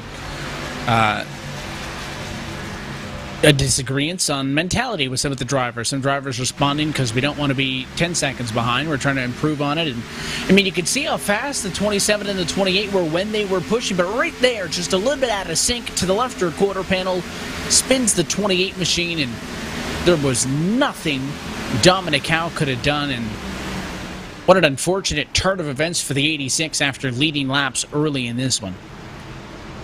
Guys, I think that pitting here is in the green, just barely on a fuel run if we go green. Close to 30 laps sounds right. Oh yeah, that's mega good. Yeah, I'm no Larry McReynolds, so kind of take input where I can get believe it. It sounds right. It's like 80 miles worth of fuel, give or take. Some mileage for the draft, the track. But that's what I always kind of base my math off on. So if that's the case, it's 32 laps right on that cusp. But with the draft, obviously, it will help more. With the draft, it's 40. I can tell you that right now. And should note that this does benefit Kyle Trudell, the one standing driver from up at the front of the field on the group that decided to stay out. He and Marius Lashinsky get back on cycle. Their decision to stay out several pit cycles ago has worked. So as they come down pit road, looks like more drivers continuing to forego the tires. But Kyle Trudell came down pit road first. He is going to leave nowhere near in that number 1 position as he gets maybe half a dozen, if not more, spots down the line. And is that Casto leading once more? How about the 52 car finding himself on top again? Came down pit road in 3rd. He will leave as the leader. He only spent 8.5 seconds in the box. You could compare that to Lashinsky and company, who spent nearly 15 seconds. So the pit strategy worked as far as they stayed out and they got back on cycle, but because of that, Jonathan, they needed to add more fuel than somebody like a Sean Casto, and that's why they were forced to be in the box for longer. It's also, I'm wondering if they didn't take any tires in that first stop, either of those XPM guys, so I'm wondering if they needed some tires, fresh set of boots these last 30 laps. And now a different situation has happened. We have 3 teammates right in a row, Sean Castor, Chris Rival, and Nick Silver, for keeping it real instead of XMPN. So the reverse could happen. All of a sudden, these 3 can break away with Liam Sheen and Andrew Freenage. And where did Andrew Freenage come from? All of a sudden, that 88 machine was languishing down in the 20th position in that mid-pack. Is now in the top 5. No one's going to break away. Oh, sorry. So far, nobody claiming responsibility for the incident, so that one's going to go to a post-race review. And we'll finally see a double-file restart for the first time in quite some time, and that's going to do away with that top 4 dominance where those drivers broke away. And I wonder if we're at the point now, inside of the fuel number relatively, where drivers start to get to where we were early, where they're not so willing to abandon the outside and dive to the bottom. I wonder if they're willing to fight for the top at this point. I think it really depends on who's up there and who's going to be willing to go up there. There's some cars that have proved to be strong pushers, and some of them have had issues, and there's some aggressive drivers that have been towards the top but are no longer up front. So really, like this top 10, it's a mix of guys that we have some strengths and know some things about, but otherwise you don't. So it's hard really to have that notebook as a driver of who's going to go when and where. And I think you see a lot of fuel saving right now. I think everyone's kind of preparing a case for a green-white checkered. You can make it to the end, for sure. Once we get into green-white checkered territory, yeah, I don't know. And would not at all be shocked if an RSR Talladega race goes to overtime. Of course, we talked about the races last year. The fall race, 5 caution flags total. That's the number we're at now. That race had 31 different lead changes. Daniel Eberhardt took home the checkered flag in that one on an overtime finish. You look back to the spring race last year. Kyle Trudell winning that one in regulation in a race that was only 2 caution flags. So this has been more messy than races last year. That spring race, 24 different lead changes over the course of the night. And how about this for a mix-up? Sean Casto, control car, choosing the outside line for the restart. First time we've seen the control car want to go up to the outside. He will be alongside the number 29 machine, Chris Rabel on the bottom. New partner on board with Southern Creek Clothing Company, sported on that number 29 Ford. Yeah, I think this is a better play for Castor and for keeping it real, because the 52 gets a good jump. Simple, just peel down the inside. There's no nonsense of having to let someone in or no big time to time it out. All the 52 has to do is just get a good restart, get in front of his teammate, and he'll be a keeping it real 1, 2, 3 on the bottom. Then someone else in the high line is going to have to make a decision. And we'll see where that decision comes from. This restart will have 31 laps still to go on the board. Your top 5, Casto, Rabel, Sheen, Silver, and Cato. Andrew Freenage up to P6 all of a sudden. And the likes of Thomas George, Brandon DeBuey, Dylan Jones, Joe Yates drivers, who we haven't talked much about tonight. They are inside of the top 10 or on the outside looking in. Pace car off and in. It appears that they're going to want to wait till the green flag comes out. They don't want to try to jump it by too much like you would at most racetracks. We wait on Casto. Green flag flies. We're underway, and he gets a nice healthy jump.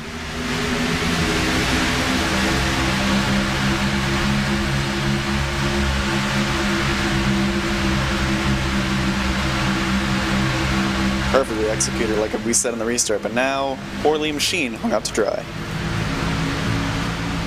Well, you could see Casto get a good jump, but then there was a bit of a check, and I thought that maybe Rabel was going to get alongside him, but they worked well together, check it up to allow that 52 car to tuck in line. They executed it perfectly. The inside again, an advantage to the tune of some 7 car lengths. We are 3 wide behind as the 19 of Stanford goes way up the hill. Yeah, I think we have some guinea pigs in the back of this train right here trying that outside line, but right now it's just nothing's doing for them. No one has confidence up there. It is also the part that hurts, and all of a sudden we're going 4 wide for some reason in the midfield. What up?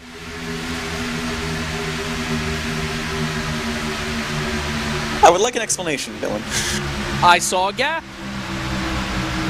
Then you cut Joseph Tice off. Hey, I think there's an Ayrton Senna quote that has something to do with the gaps. If you no longer go for a gap that doesn't exist, you're no longer a race driver. And that was 4 wide through the tri-oval, but it worked. as we looked on the board there with Tom Morano and the Sletton Company's entry. Just a little bit further back is where the separation is going to be at the top. 29 now. In touch with your leaders. 30th of the backer dot. So a far cry from what we saw in the last run. This is once again a race.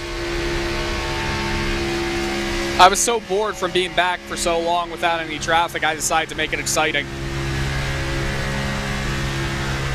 Probably gave Tice a heart attack when you came down in front of him like that. It gave me a heart attack. That's the best looking car in the field. But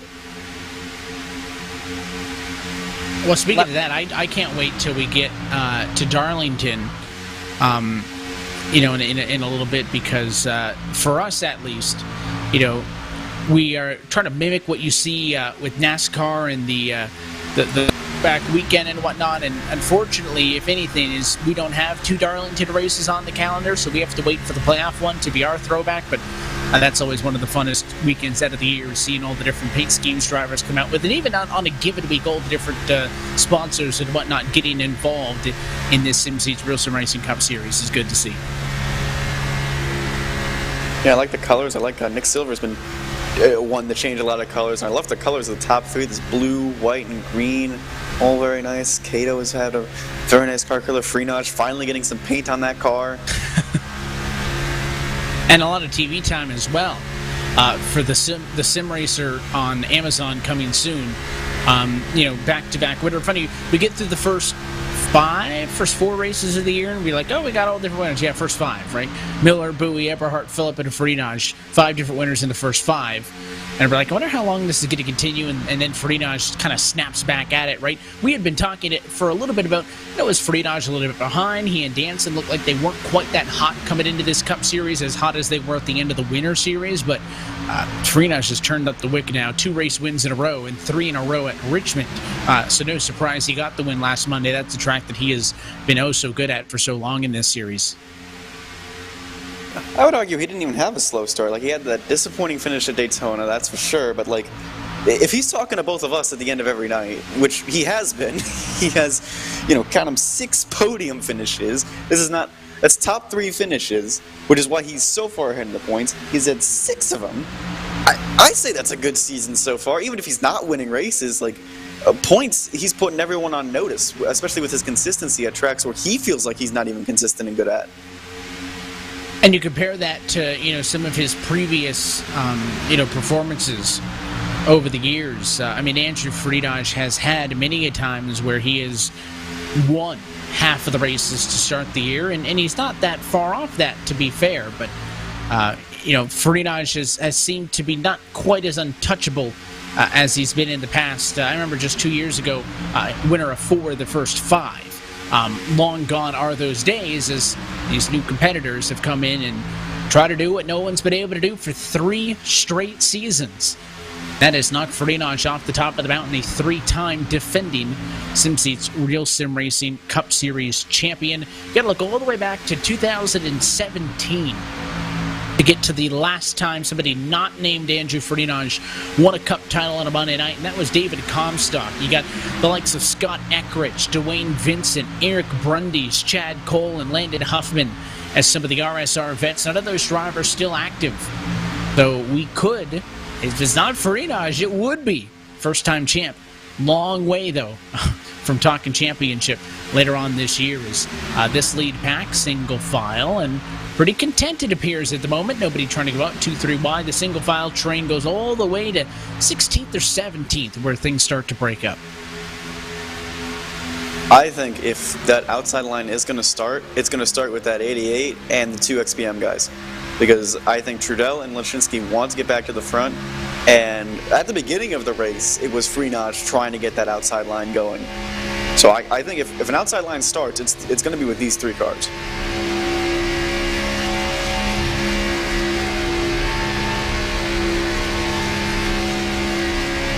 And on board with Lashinsky, no longer on the front row. Of course, they needed some extra time on pit road to get a little bit more fuel than anybody else, so it did cost him some track position, but is still behind teammate the number 7 to Kyle Trudell, and still in good company.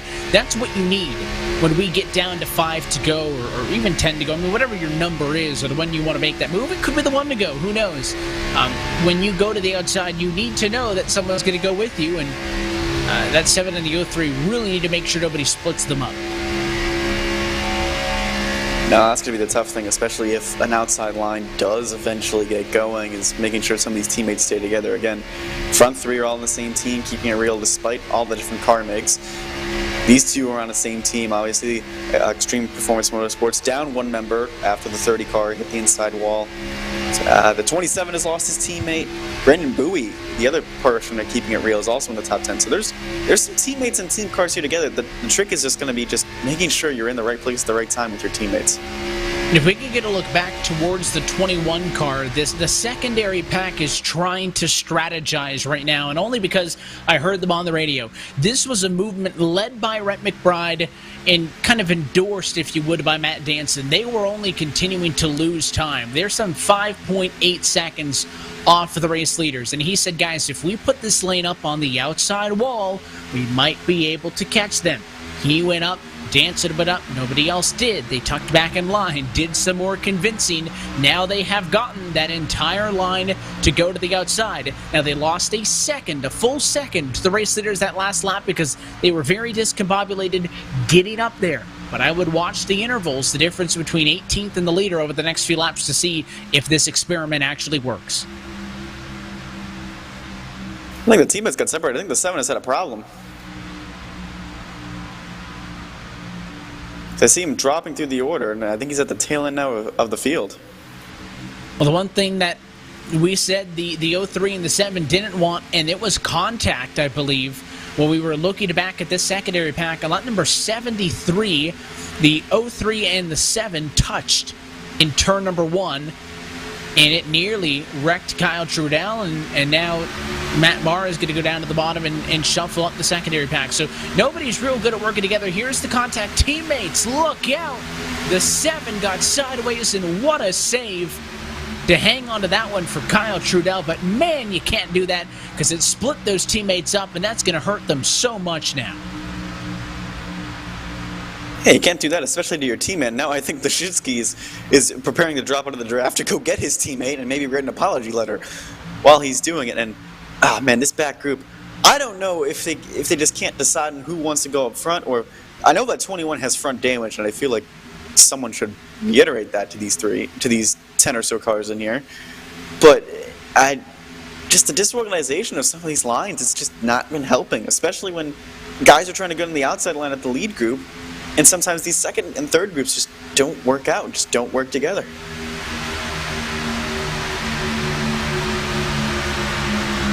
And they have now gone back down to the bottom. They have given up on that strategy and opted to go back down to the inside and give up on that one. They experimented with it. I feel like you should have gone for a little bit more because they had lost a second, the first lap, and then they only lost 2/10, so they were getting better.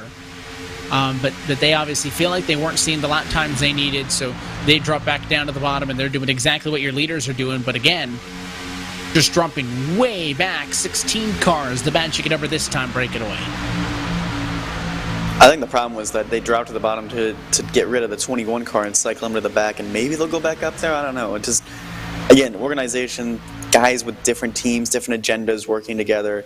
It's tough, and the reason why this bottom group right here is so fast, 49.2s, which is almost 3/10 off the fastest lap of the race for a lot of these guys. Again, top 3 are all teammates just working together. Ross Cato's experienced veteran, Andrew Freenage, an experienced champion. Like this top 5, just working together, staying in line, not doing anything crazy, no crazy shenanigans yet. Yeah. There you go, Dylan. You picked up on the key word in that conversation. Thank you. I'm proud.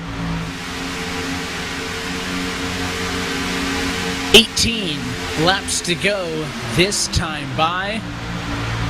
And it feels like if something's going to happen, it would happen from the back or when this lead pack starts to turn on each other, because the lead pack much more well coordinated than that second pack, who now is in line, Dylan, and you've got friends back there, so better off than you were on that previous run. But you spoke too soon. Yeah, now they look to the outside, and now they're trying to go back up top. I mean, what are your thoughts on this? Top side, bottom side? Looks like you're going to try to stick to the inside, but the 8 cars a little bit slow up the road. I mean, what's it been like working with this group, trying to make the best of a bad situation, but you guys only continue to lose time to the leaders?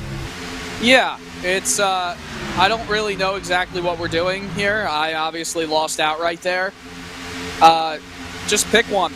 Pick one and stick to it. I need to make sure I stay in the draft here.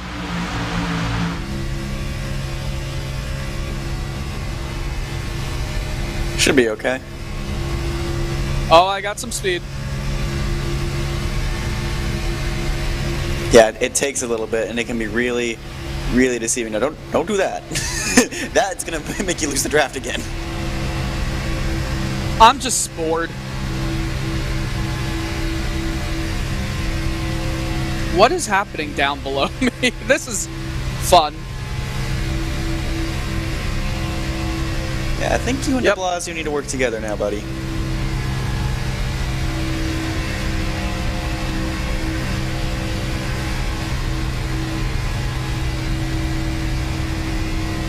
This has been such a confusing Talladega race. Yeah, unlike many others we've seen, and I know we talked about it off the top, that the cars have changed. Do you feel like that's what it is? It might be. You cannot get any... You just can't get any room, any momentum on the outside. You just can't. And I'm not exactly sure why, if it's the aerodynamics here, but it's really made this... I mean, other than the first 10 or so laps, that was intense, that was crazy, that was fun. Although I didn't want it to last the entire race. This is just, again, we're just waiting now. It's way too easy to get spread out here. It's not how it is. 15 to go. Sean Casto continuing to lead atop Chris Rabel, Nick Silver, Andrew Farina sneaking into fourth, Jeremy Miller in fifth, with George, Bowie, Trago, Chambliss, and Lariah, the top 10, of course, the four running order, left-hand side of your screen. I wonder, based on how this race has gone, when is that point? I mean, when are we going to see the top 16 start to turn on each other, and how many numbers do you need to get the outside to work, which has struggled? Well, I mean, my previous prediction of the XBM and Freenage going up to the top is now out the window. I don't know who's going to go with the Freenage up to the top, because last time I checked, Jeremy Miller and Andrew Freenage don't get along at restrictor plate tracks. And if you don't understand why, please go back to Daytona, where they were banging into the finish line and Miller was celebrating and Freenage was understandably upset. But as someone's going to make a move, Ross Cato tried to make a move and ended up at the rear of this field. I think you need like 6, maybe 7. You need almost half this group to turn on each other. Yeah.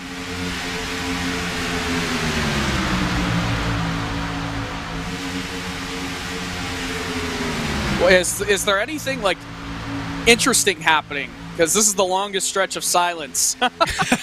It is single file, and I feel like we're almost in the waiting game with the drivers, right? I mean, when is somebody going to make a move? If they make the move, will it even work? Are you better off to stay to the inside and hope that the cars who do go up top kind of drown, right? They go up to the top, it doesn't work, and they fall back. I mean, I don't know. Typically, I have some idea. We've seen many Talladega races on the sim over the time, but you know, the way that the cars draft now with the update, very, very different. This is nowhere near how they drove at Daytona earlier this year, and yeah, they're different tracks, but just goes to show you how quickly they can take effect. And it's also interesting enough, I would think, if you get a package where it's harder for cars to get runs, Jonathan, you would have less yellows, right? It would handicap drivers a little bit, but if anything, done the opposite. Because they can't go where they want, they get a little bit too desperate, and it's actually led to more incidents, which I find funny. You know, I would just think if the cars can get close to each other and go wherever, people are going to be crashing more, but it's in fact had the opposite reaction. I mean, we've had 5 yellows, record of 6. I'm going to give 5 with an asterisk. I feel like the Mar incident with his computer, it shouldn't count because that was just like a little technical glitch, but it's been a lot like 1 or 2 single car little goof ups, like little basic draft goof ups, like just hitting the bumper in not the right place or misjudging your spot in line. And it's just simple things like that where I think drivers are more used to that old aero package, because that old aero package, at least on the sim, lasted quite a while, lasted a good almost 2 years. That was kind of the style that we had at Talladega. Now it's a different animal, so we see. And also, like, all the draft differences between the cars, because I mentioned earlier, before we got on air, that the Chevy, personally, I think, is a little bit harder in the draft than in the Toyotas and the Fords. And I think that showed right there with Dylan. Dylan just went out to the outside for 1 second, pulled back into line, but then all of a sudden, him and Nano de Blasio are a couple seconds off that pack that they were in. Yeah, there's guys. I mean, it's an understatement to say that you cannot pass right now. You cannot get any momentum. You can be 10 miles per hour quicker with a run. You cannot get any momentum to stay long enough to make a pass with a typical slingshot. I mean, this is this is not great racing. Well, at least for me. Well, I don't know if I reminded you that the 21 does have front damage, and pushing him is not going to help. No, I'm just, there's a cat on the back of his car, so it's cool. Oh, look, we've got some action. That came out of nowhere. Yeah, back by you, things starting to snake around a little bit. That's you and de Blasio getting around a slow Dominic Howe, who's a lap down, and that goes to where we really haven't seen lapped cars being much of an issue tonight, but something to keep in mind. And just as they say, just as I say that, the mid pack also a little bit of struggle navigating where the number 11 of Eric de Blasio is going to go as well, as he tries to get lapped and get out of the way of the leaders. Again, it is a 16 lead car pack, about 1.8 seconds between first place Sean Casto and 16th place Ross Cato, and then it's an 11.5 second gap back to Joseph Tyson Company, 17th on the back, where that was the group that was experimenting with different lines and such. They continue to lose time, not at as big of a rate as they had previously. Like that time by your lead pack, a tenth of a second faster. I can't find the common denominator, Jonathan. When it was a 4-car lead pack, they were faster than the 20-car pack, but now it's a 16-car lead pack, which is faster than an 8-car second pack. I can't tell you what the relation is. I think the relation in that second pack right now, that second pack is just not organized, and it hasn't been organized since we went back to green flag.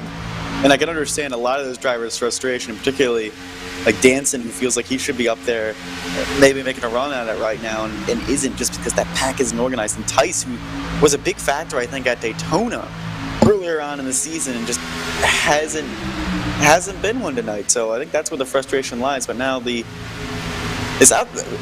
Extreme Motorsports guys are trying to make this outside line work. Nothing's happening. And now, well, Freenach and Miller are thinking about it. Well, it's going to have to happen at some point. Who is the first one to make the move, and what consequences does it have? Again, when you see somebody go, do you go with them and hope that you can provide strength in numbers to help the outside, or are you skeptical based on what you say, you know what, I'm going to hold the bottom because I don't think it's going to work for them, and just kind of let them go out there, fall back, and figure it out on their own?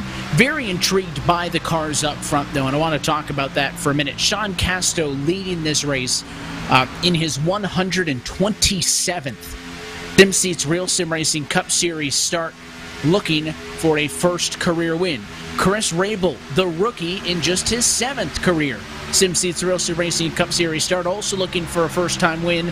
And behind them, Nick Silver, the 140-time starter with 1 career win, looking to get a second, compared to Andrew Freenach. Behind them, the old-time winningest driver with 36. Quite a contrast as those three try to hold off the 88 car. Yeah, I think all three of these guys, the keeping it real little group that they've made, the little team that they have, has made big leaps and bounds. And you mentioned all three of these drivers. Well, the top four, your top 4 in points. The only person with multiple top 5 finishes other than 2 besides Jeremy Miller has been Sean Casto. So that 52 has been fantastic. Rabel has been quiet but very, very consistent, and Nick Silver has shown really good flashes of greatness. So this 3-car keeping it real squad has been awesome. And I think throw Brandon Bowie in there in the 34. They have veteran talent and young talent in Rabel. They're definitely a big squad to be reckoned with, and they're showing it right here as well, because I don't know how you're going to beat them in the draft. If this race gets another yellow, we will tie an RSR high with 6 yellows at a Talladega race. Right now, the caution count sits at 5 and 5 laps to go this time through. We have alluded to overtime. We've talked about it. Of course, last year, the playoff fall race here at Talladega in RSR needed a little bit of extra distance. There are up to 3 attempts at a green and white checkered overtime finish. Should we need it, fuel could get interesting if we get to a second and a third one. These drivers have been out there about 28 laps or so on fuel. Granted, with the single file, check it up, they've been able to save. Is this the move? Jeremy Miller looking to the outside. The 9 of Thomas George is going to go with him. Can they make that work with only 2 of them? Yeah, the problem is they didn't get Trigo on board. They needed that 37 on board, and then maybe Chambliss and Lauraya to go with him. But Bowie is now connected with his teammates. Now it's a keeping it real. 1, 2, 3, and 5 with Andrew Freenage just thrown in the mix, because why not? And now this outside line's going to get going, but I think it's going to be too late. Oh, and a bobble for Jeremy Miller. He's going to get turned. The 27 spins, wrecking turn 2. We have a caution, and we will go to overtime. And that's how quick it goes from 0 to 100. Nothing had happened for 20 laps, and it all happened in a half a lap. It's the 3rd instance we've seen of pushing in the corner causing a caution. We've only had 6 cautions. And right here's the bobble. The 27 saves it. I think at that point, if you're the 9... the 27 probably should have already wrecked. He saved it. You gotta get off him there for a minute.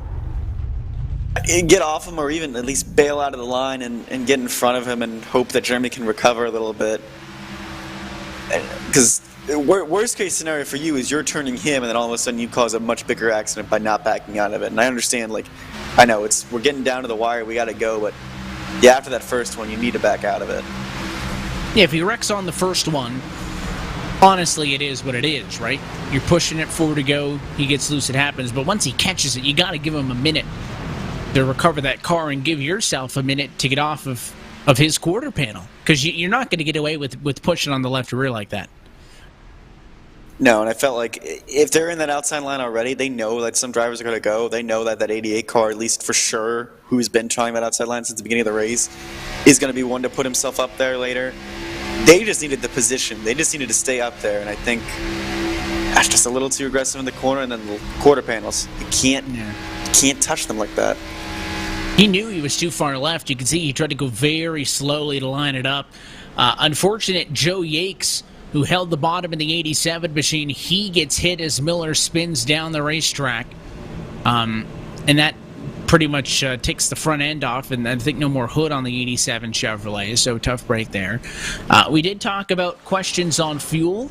No takers from the front of the field. They feel like the actual caution flag itself is going to give them enough fuel saving to get to at least the 1 attempt that we'll start with. And if it's anything like the start of the race, I'd be putting money on multiple attempts here, because you're not going to have that single file. You're going to have a 2-wide restart, and can only hope that they keep them all in one piece. But I can promise you, for as weird and unconventional as this Talladega race has been, this is going to be a thriller of a finish.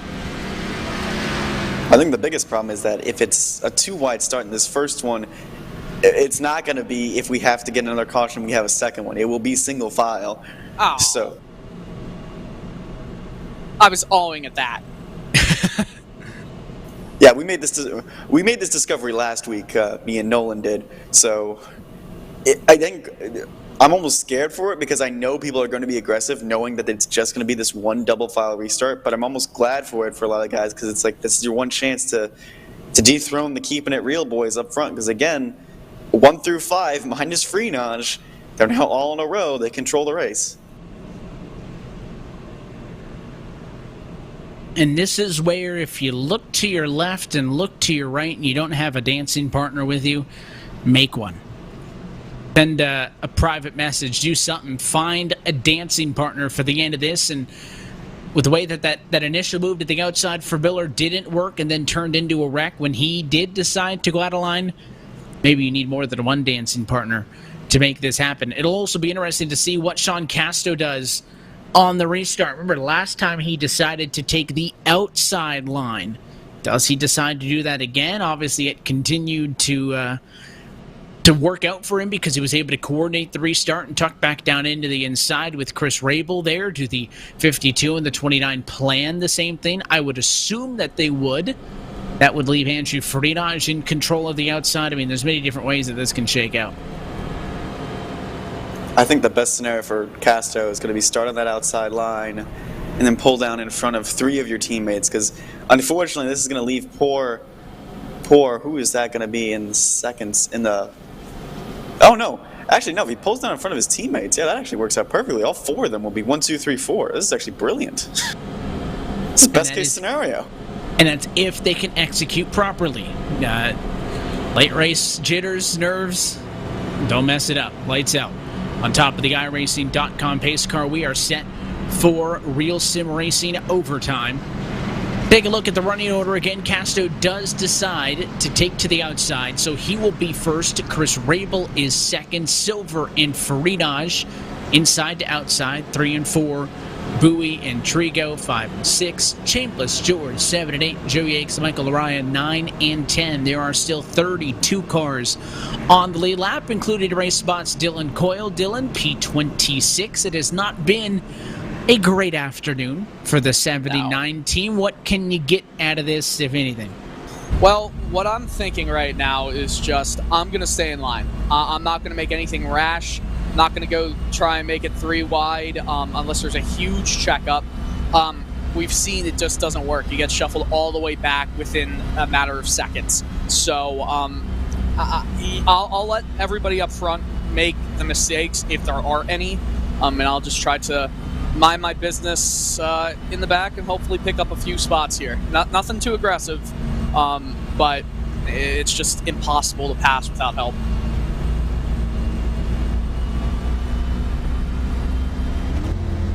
I think for the top of the field, I think if you're Brian Chambliss on back, you have to go to the outside. You need to find a way to break up that Real Sim Racing, the Keeping It Real Racing top 4 that they have. You can't be content and run the bottom and let them get away with it.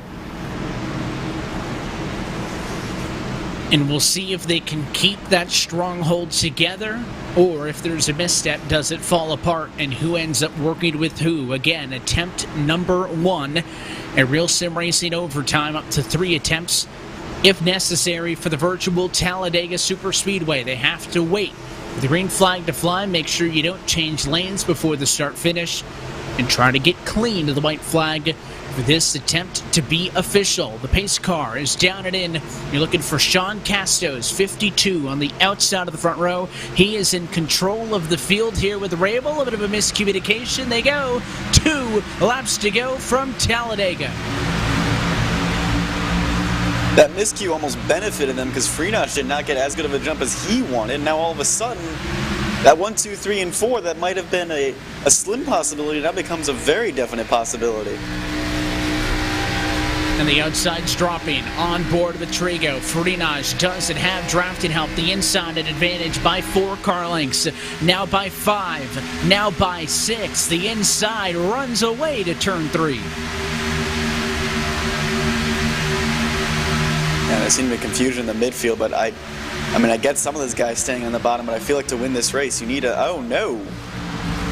And a caution just before they started around the front straightaway. There's a couple of cars off in the grass. The 89 of Shane Parrish is one of them. I saw Dylan off in the grass as well.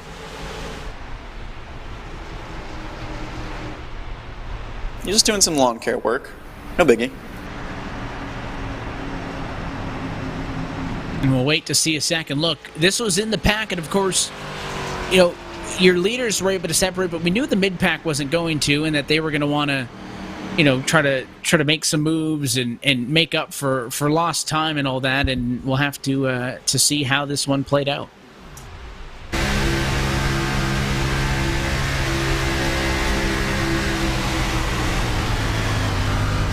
Just a little bit misjudged, I think, by the gap on Dylan. Thought he was clear de Blasio. He came pretty quickly there. Now I I feel like this is... I wonder if he called out the driver that he bumped into like he did to me at iRock before he saw the replay.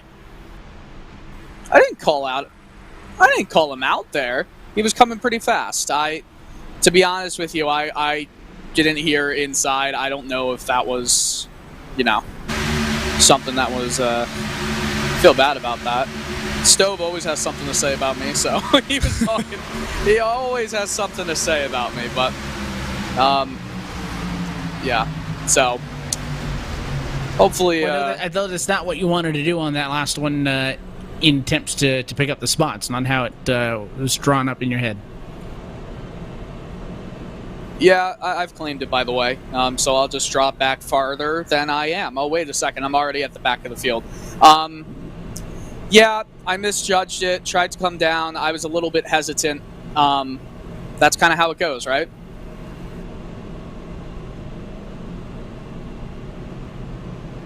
I think for viewers that are a little bit confused about the Dylan Coyle saying hi to a person he hit, there was an iRock race at Michigan where Dylan Coyle said, "Hi, Evan," coming out of turn 3 over the iRacing comms, and there was a bit of contact and a bit of a...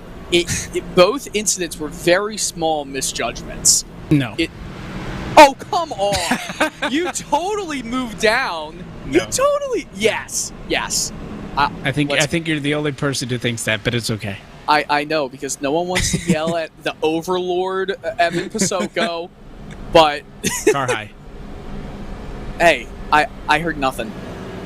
I had to wipe actual tears from my eyes away, guys. That was rough, but... There's a race going on, however. Live and learn. I got 3 more iRock races to embarrass myself over this year, so don't worry. True. How much of the misjudgment was that right there?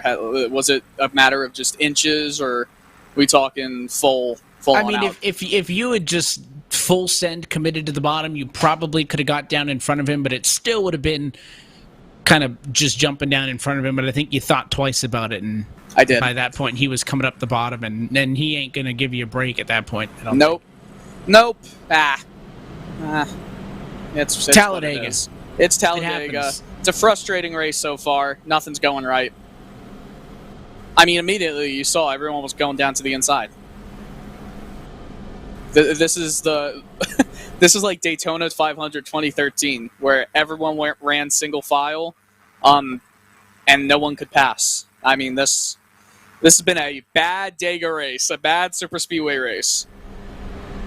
And I believe, Jonathan, per the numbers that you checked earlier, that this caution flag number 7 would be an RSR high for a Talladega race.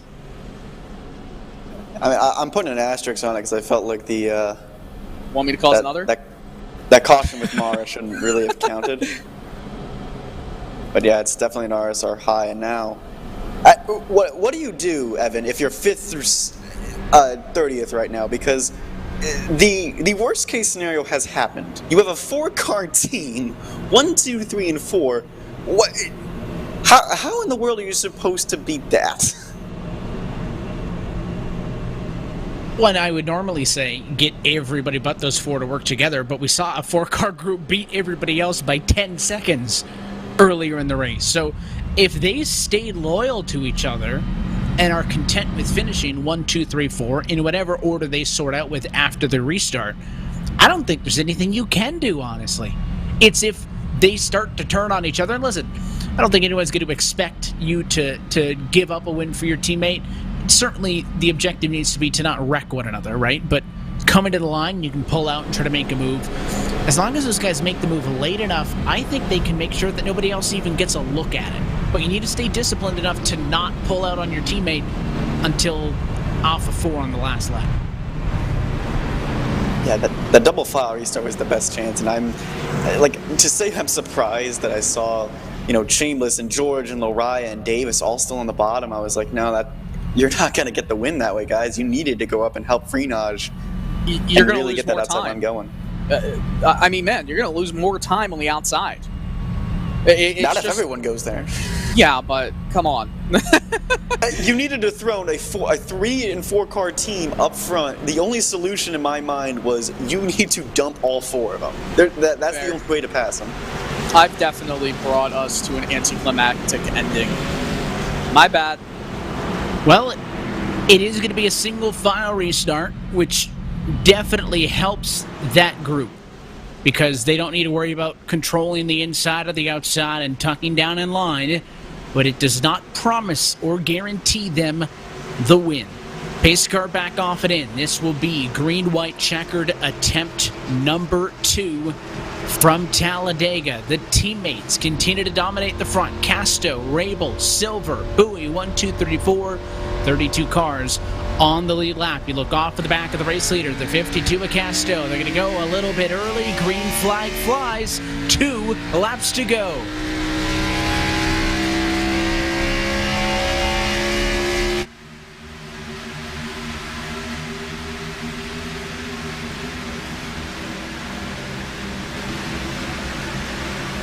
Shameless and George, I think, are the only 2 chance of dethroning this squad up here, but they're going to have to make their moves correct here.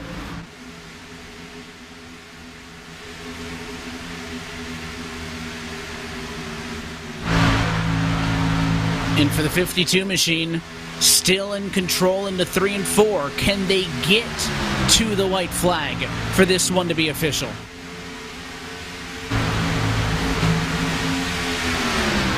Oh, and a sideways off the corner, back in traffic. I think that's a save for Kyle Trudell. Sean Casto sees the white flag. This race is official. Extreme Performance went from 1, 2, and 3 to now I don't think any of their drivers are going to finish in the top 10 unless Lashinsky makes a big run at Fredericks right here. Someone's going to make a move. There's going to be a move, right. Do they make a move? Does Rabel, Silver, Bowie, do they step out? You're on board with second-placed runner, number 29 of Chris Rabel, a rookie, teamed up with a veteran. Who wants it more? Both cars looking for their first wins. George steps out from behind. Still no takers. Casto holds the bottom. And in his 127th start, Sean Casto is an RSR Cup Series winner for the first time. Gets the win at Talladega. And 1, 2, 3, 4 for team keeping it real. And I think that puts a statement on the season of how well the team as a whole wants to perform. So they're going to solidify their place in the team standings and as well in the point standings for all 4 of those drivers.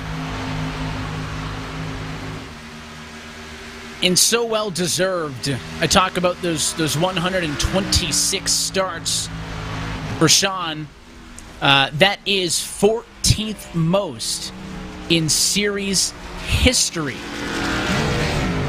And of those, I think only 2 drivers have more starts than he does without a race win. So Sean Casto, one of the most deserving drivers who had yet to find victory lane.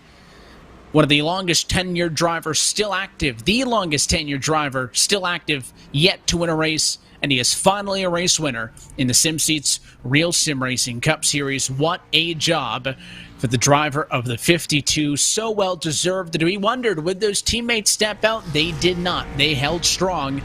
And that's why the late move from George, futile, Freenage didn't even bother. They knew those 4 stuck together, really couldn't do anything about it. Now, and it's also like we haven't seen this 52 car at the front. He's already had 3 top fives, excuse me, and I think 2 or 3 chances at a race win this season. I think this solidifies the 52 as a contender. And I mentioned, well, we need to find that second and third place drivers to really contend with that 88 car, because right now it's just the 88 on top, and maybe it's keeping it real in Sean Casto, putting together just a brilliant season. Yeah, not just, we talk about the historical data for Sean Casto and how long he's been doing this, and I think how much it has been deserved, but coming into this evening, second in the points and the highest driver without a race win. He's doing good, and look at that. 1, 2, 3, 4, keeping it real as we take a look at your SimSeeds full race results. Sean Casto the win, Chris Rabel second, Nick Silver third. We'll talk with all of them in just a moment ahead of Brandon Bowie in the number 4 spot and Brian Chambliss in 5th. Thomas George and Andrew Friedage come home 6th and 7th. Trevor Trigo is 8th with Michael Orion 9th and Grant Davis in 10th. Anthony Fredericks in the number 4 finishes 11th. Bradley Burke in 12th. Joseph Tice in 13th. Rhett McBride in 14th. Mariusz Nashinsky was up towards the front for quite some time.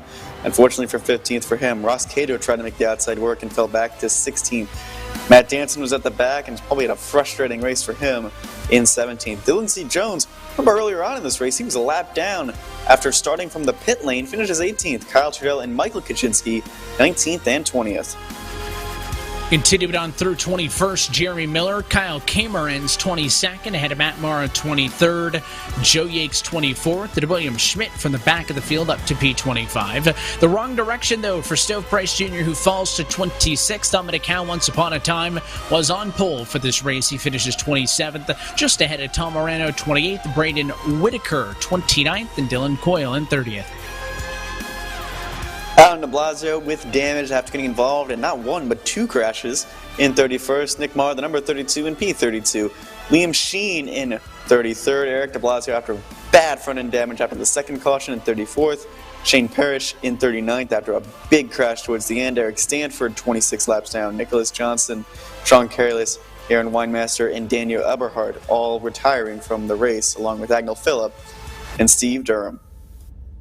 Look top to bottom at your SimSeeds full race results. Since 2009, SimSeeds has been designing and fabricating high-quality, made-in-the-USA driving simulators, including motion systems, complete turnkey iRacing packages, and custom fabrication. Their customer base includes all racers from the amateur to the pro ranks, and everyone on the SimSeeds team is a weekend racer too. Their passion for racing drives them to build better sim racing equipment. Join SimSeeds for the thrill of racing at any time, on any day, in any car, and at any track by visiting sim-seats.com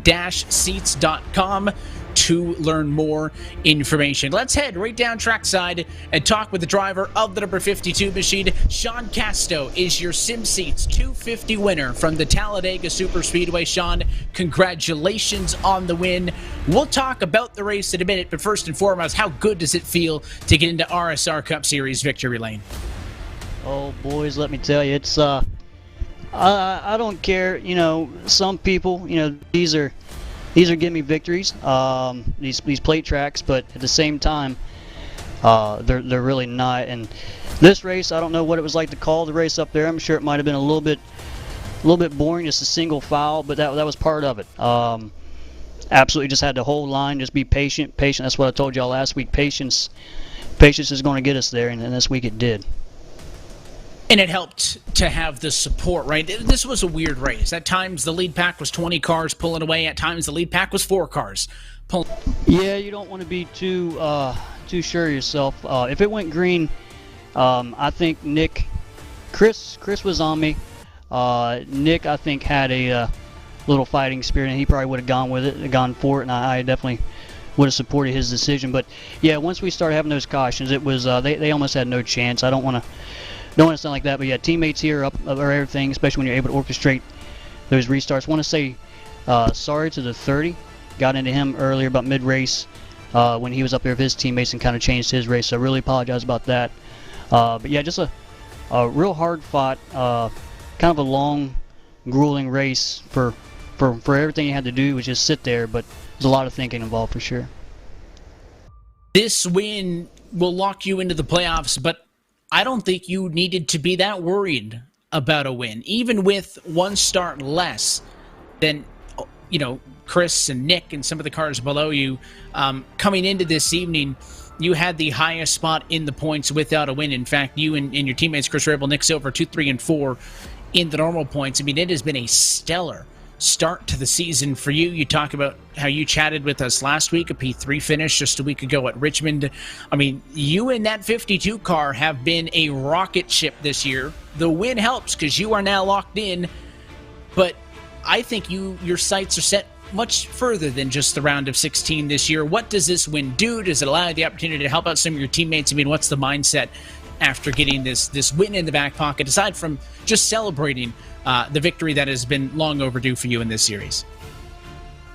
Yeah, I appreciate you. It's momentum. Momentum is key. We started off Daytona with a good finish, and it's carried all the way through. Like I said, patience, sitting on it, not going for it, taking what you have, all that has gotten me here, so I don't want to change it too much. Trying a real new approach this season, and but certainly it gives you the opportunity to make that fuel gamble, make that tire gamble, not be completely upset with yourself. The rest of the super speedways we can go for a little bit heavier. But yeah, you said it, help the teammates. Trying to get every one of our keeping it real drivers. You said Chris, Nick, Brandon was there for the end of it. We're I don't know, man. We're a top-notch team. We have this team standing saying we're running away with it. It's an exciting season.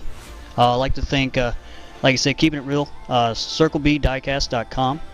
Promo code KAR2021. I said that wrong last week. Get you free shipping. Noah Talks NASCAR podcast. Catch them on the YouTube. Fantastic stuff. RaceSpot, RSR, Sim Seats. Everybody top to bottom. I really appreciated everything.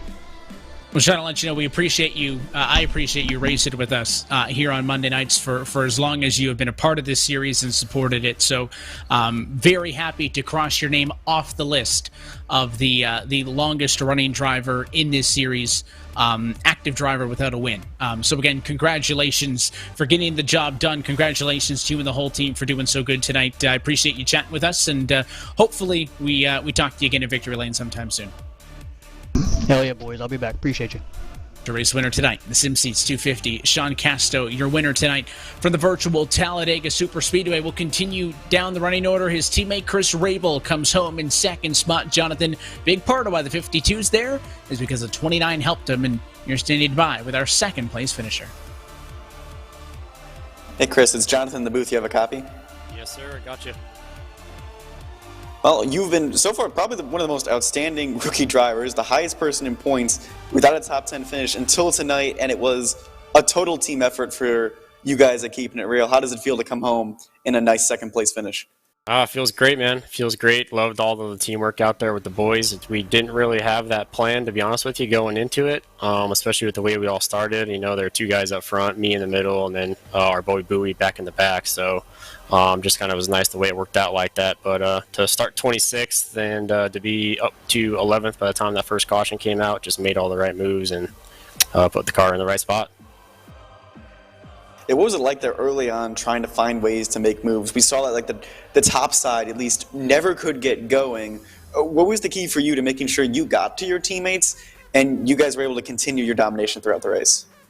One thing I learned in the first couple of laps is, especially when we're all racing, you got to take all the runs you can get. Don't let it go to waste because it's probably not going to be there 10 to 15 laps from then. As far as getting to my teammates, honestly, that was all pit strategy. We had that single file restart kind of back in the middle there where we had that 4 or 5 car breakaway.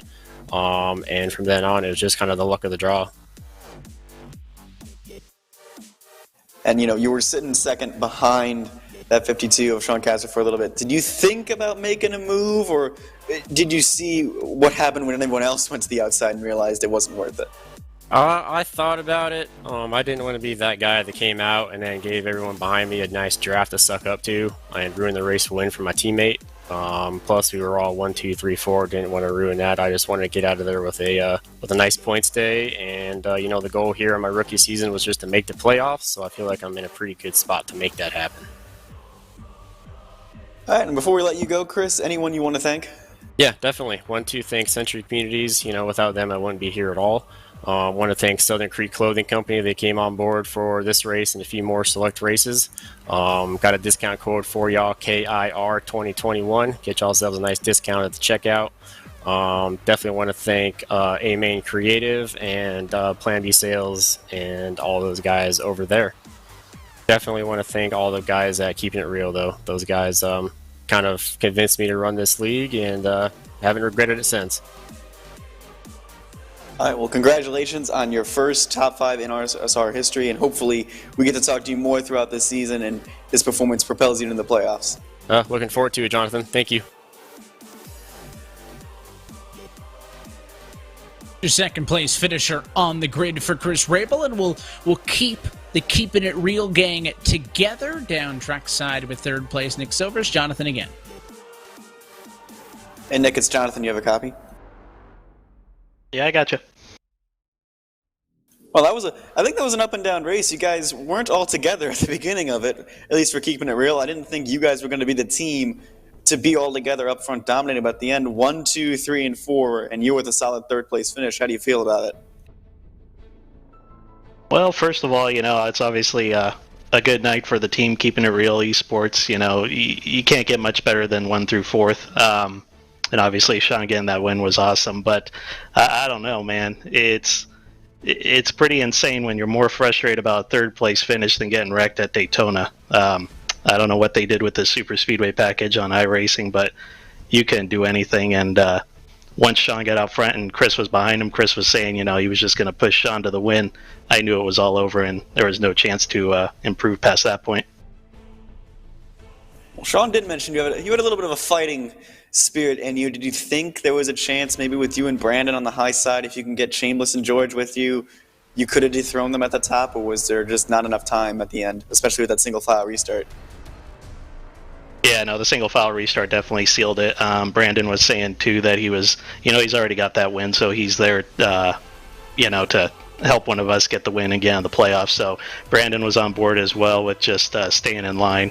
So, I mean, you can't do anything at that point. It's really hard to get a run, especially if the guy behind you is not willing to do anything or the guy in front of you. So pretty much my only shot was going to be if it stayed green there and I could maybe get in front of Andrew because I knew he was going to make a move sooner or later. But once it was all 4 of us and single file restart, it was over. We were going to finish where we were.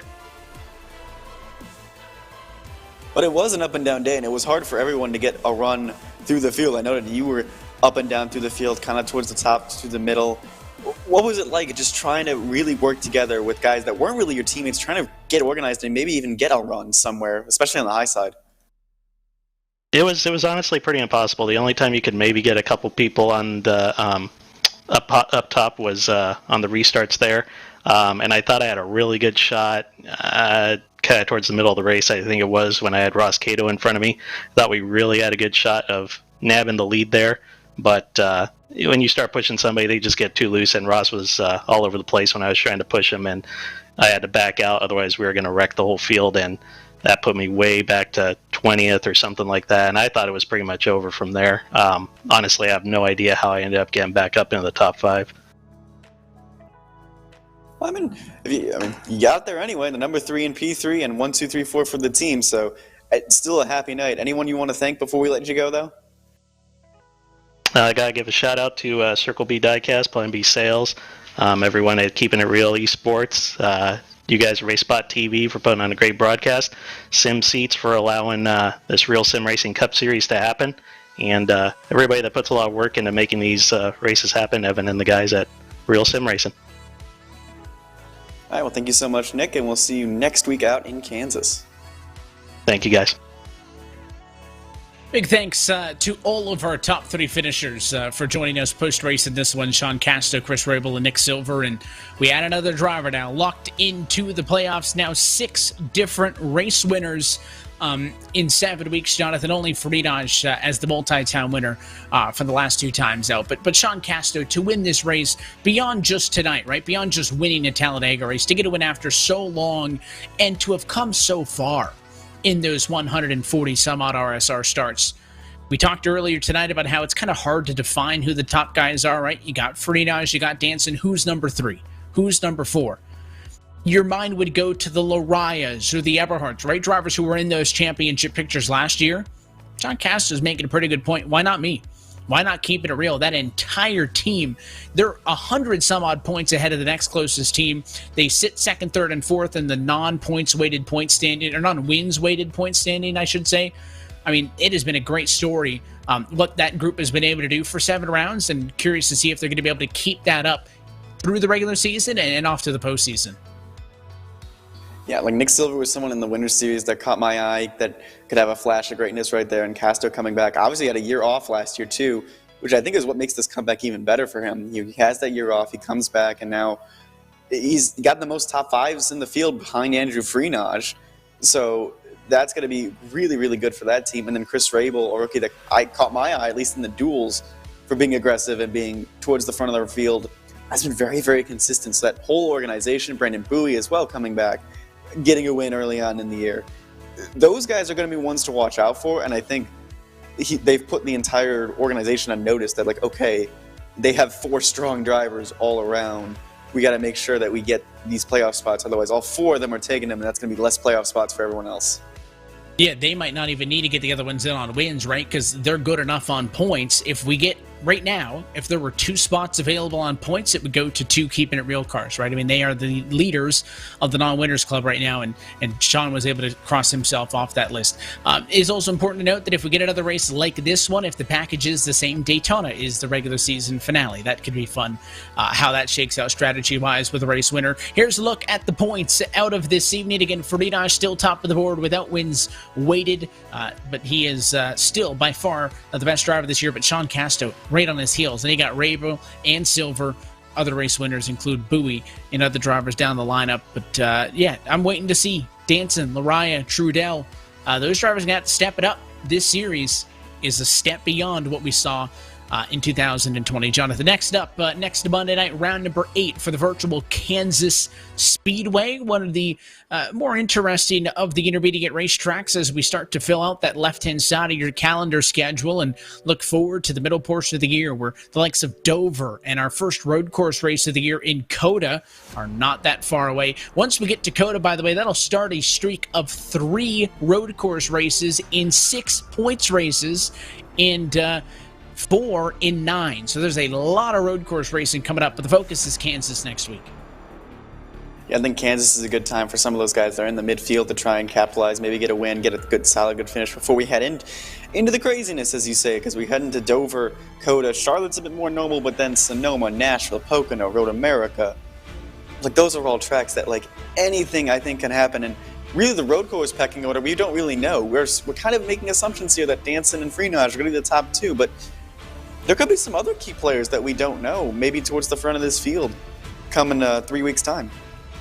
It'll be interesting to see how those drivers line up when we get to those races. Until then, though, that's it for us here tonight from the virtual Talladega Superspeedway. So on behalf of our entire team at RaceSpot TV and RealSimRacing, for your broadcast crew tonight, for Dylan Coyle down trackside, for our producer Hugo Luis, for Jonathan Burke, and myself, Evan Pasoko, I want to thank you for tuning in and congratulate a first-time RSR winner in Sean Casto. Gets his first career win and locks himself into the postseason. We are back, though, in 1 week's time. It is Monday, May the 3rd, for the virtual Kansas Speedway. That race and every race of the 2021 SimSeats RealSimRacing Cup Series can be found exclusively right here on RaceSpot TV. Until next time, good night from Talladega.